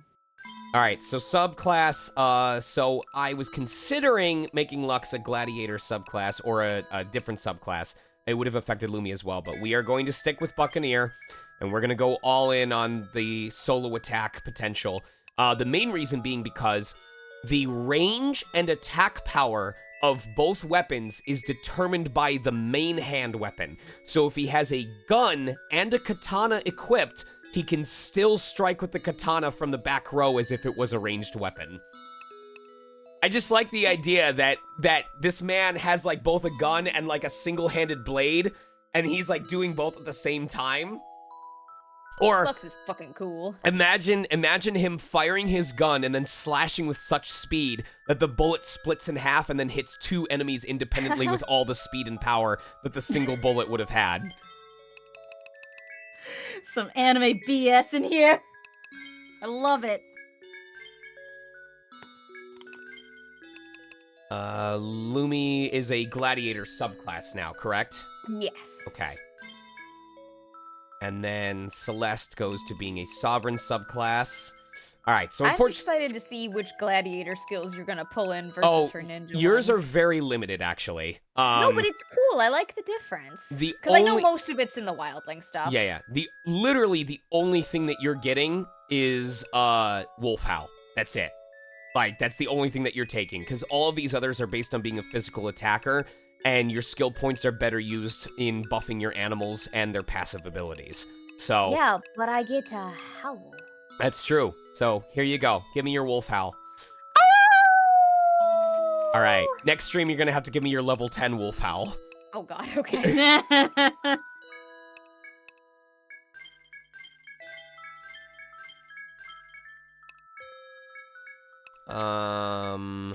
Let's see what else I'm supposed to give you. We need to at least summon your animals. Bird, snake, and mole are all going to be relevant. Unfortunately, insect and owl are not going to be used anymore. Oh, my bug. I know. Well, wait. Insect, we do have to get to level 4 just to get access to the elephant. And then owl, we have to get to level 4 just to get the cow, but I'm wondering if I want to use that rather than the lion. Summon the sleeping lion. When it awakens, it stuns and paralyzes. This is tough. I think we're not gonna end up using the cow. We're just because at this point we know that we can do every fight in the game. Even if we aren't able to, because the only other hardest fight in the game was the Elder Dragon, and we just focused more on binding him than using status ailments. So I will probably use the lion as the backup, since we do need to level up these skills in order to even get access to it in the first place. Let me see. Yes.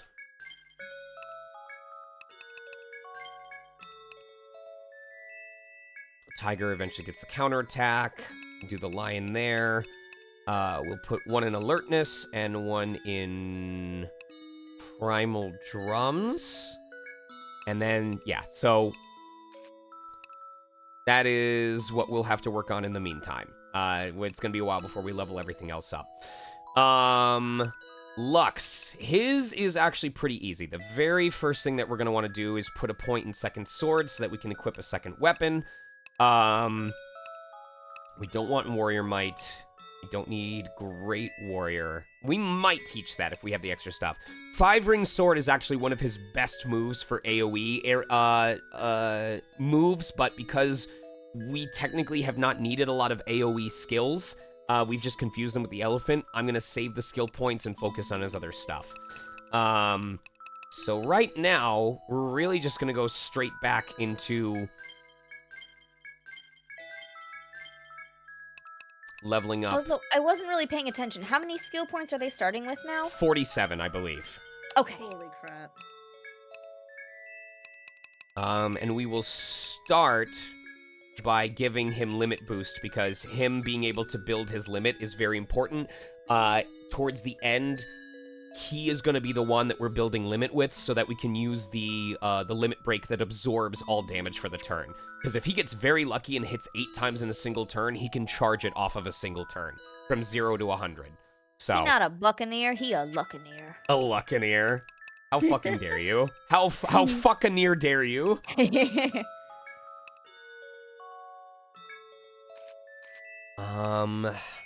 And from there, I will let him equip a katana. And I think, honestly, we don't need, this will raise the damage that the katana does, but at, like, level 1, it's, like, 2 or 3%, at level 10, it's only 10 or 11%, so it's not a huge deal. And it might be better put into stuff like HP and TP up. What up, Mike the Cat? I will probably put the rest into second sword so that, this is important because for each point, your second weapon does a percentage of your base damage. Level 1 is 5%, level 10 is 50%, so that is important to have. Jade. This is going to be interesting because Jade is not going to be good right away. Very first thing should be Giant Kill, then Bolt Mastery. We can actually leave Bolt Mastery at level 7 because we're never going to use... Oh, I fucked that up. Cool. All right. I hope I saved. I will probably do this off of stream. It's just the 1 point. It's fine. So we're going to do that into... We're going to be doing mostly standard attacks for a while. He's using 2 swords. Well, not technically. It gives him the ability to equip a second weapon, but he will be wielding a sword and a gun.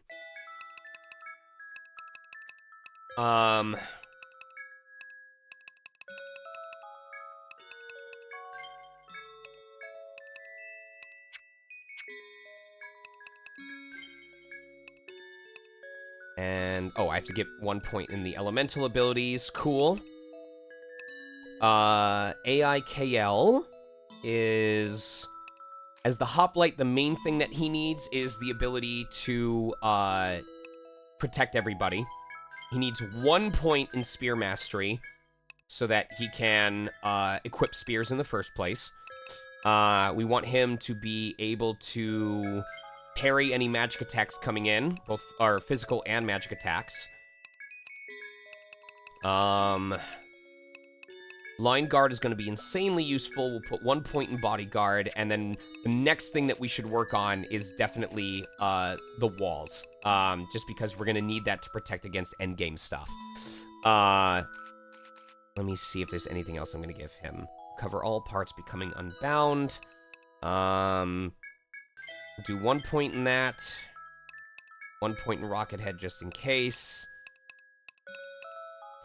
And then we'll start working on all of these other wall abilities. And then finally, Celeste. So Celeste, at least while we're working through the main game, we will continue to level up Monarch Mark just because it helps us heal as we're going around the labyrinth. But when we're in the true end game, I am probably going to take the points out of Monarch Mark and Triumphant Cry and put them into other places, because when literally all we have left is the true final fight, it doesn't really matter that we're able to heal at the end of fights because it's the last one that we have to do.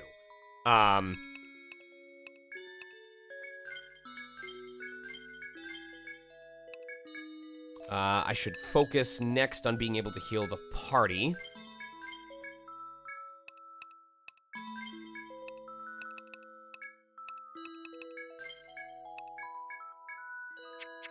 And then...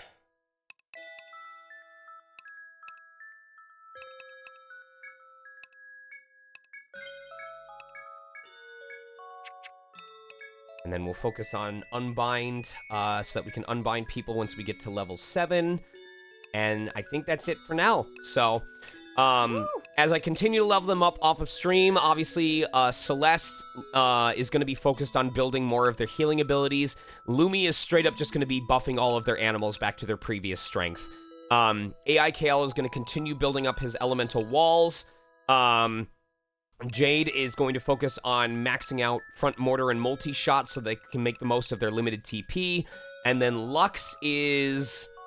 I'm not sure about Lux yet, because I've spent so long not messing around with Shogun, and I'm used to using Buccaneer.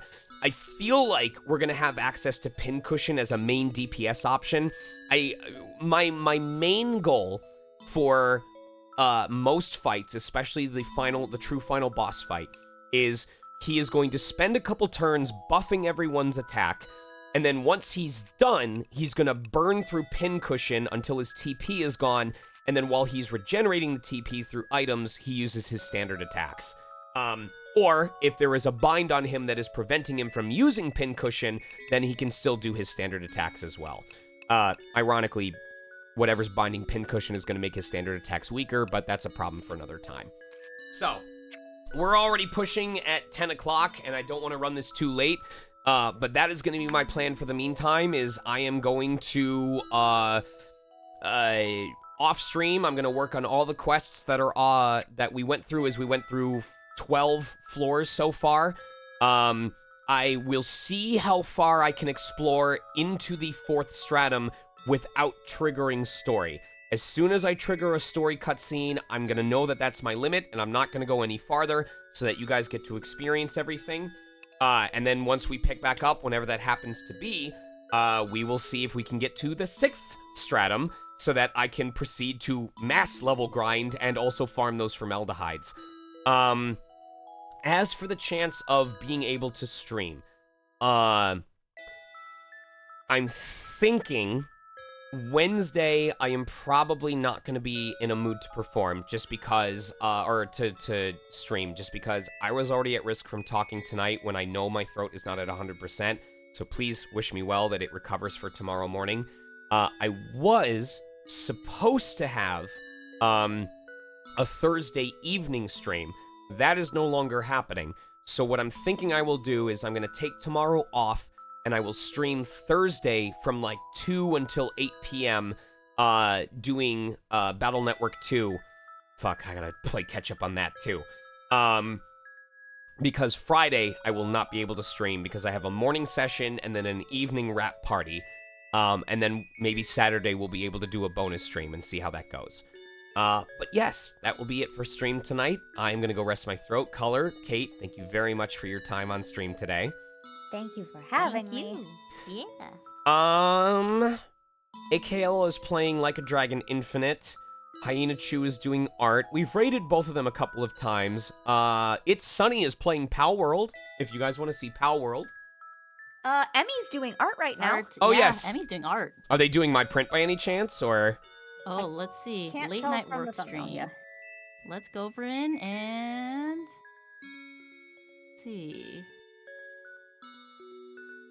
They are working on your print. There's our raid Perfect. phrase.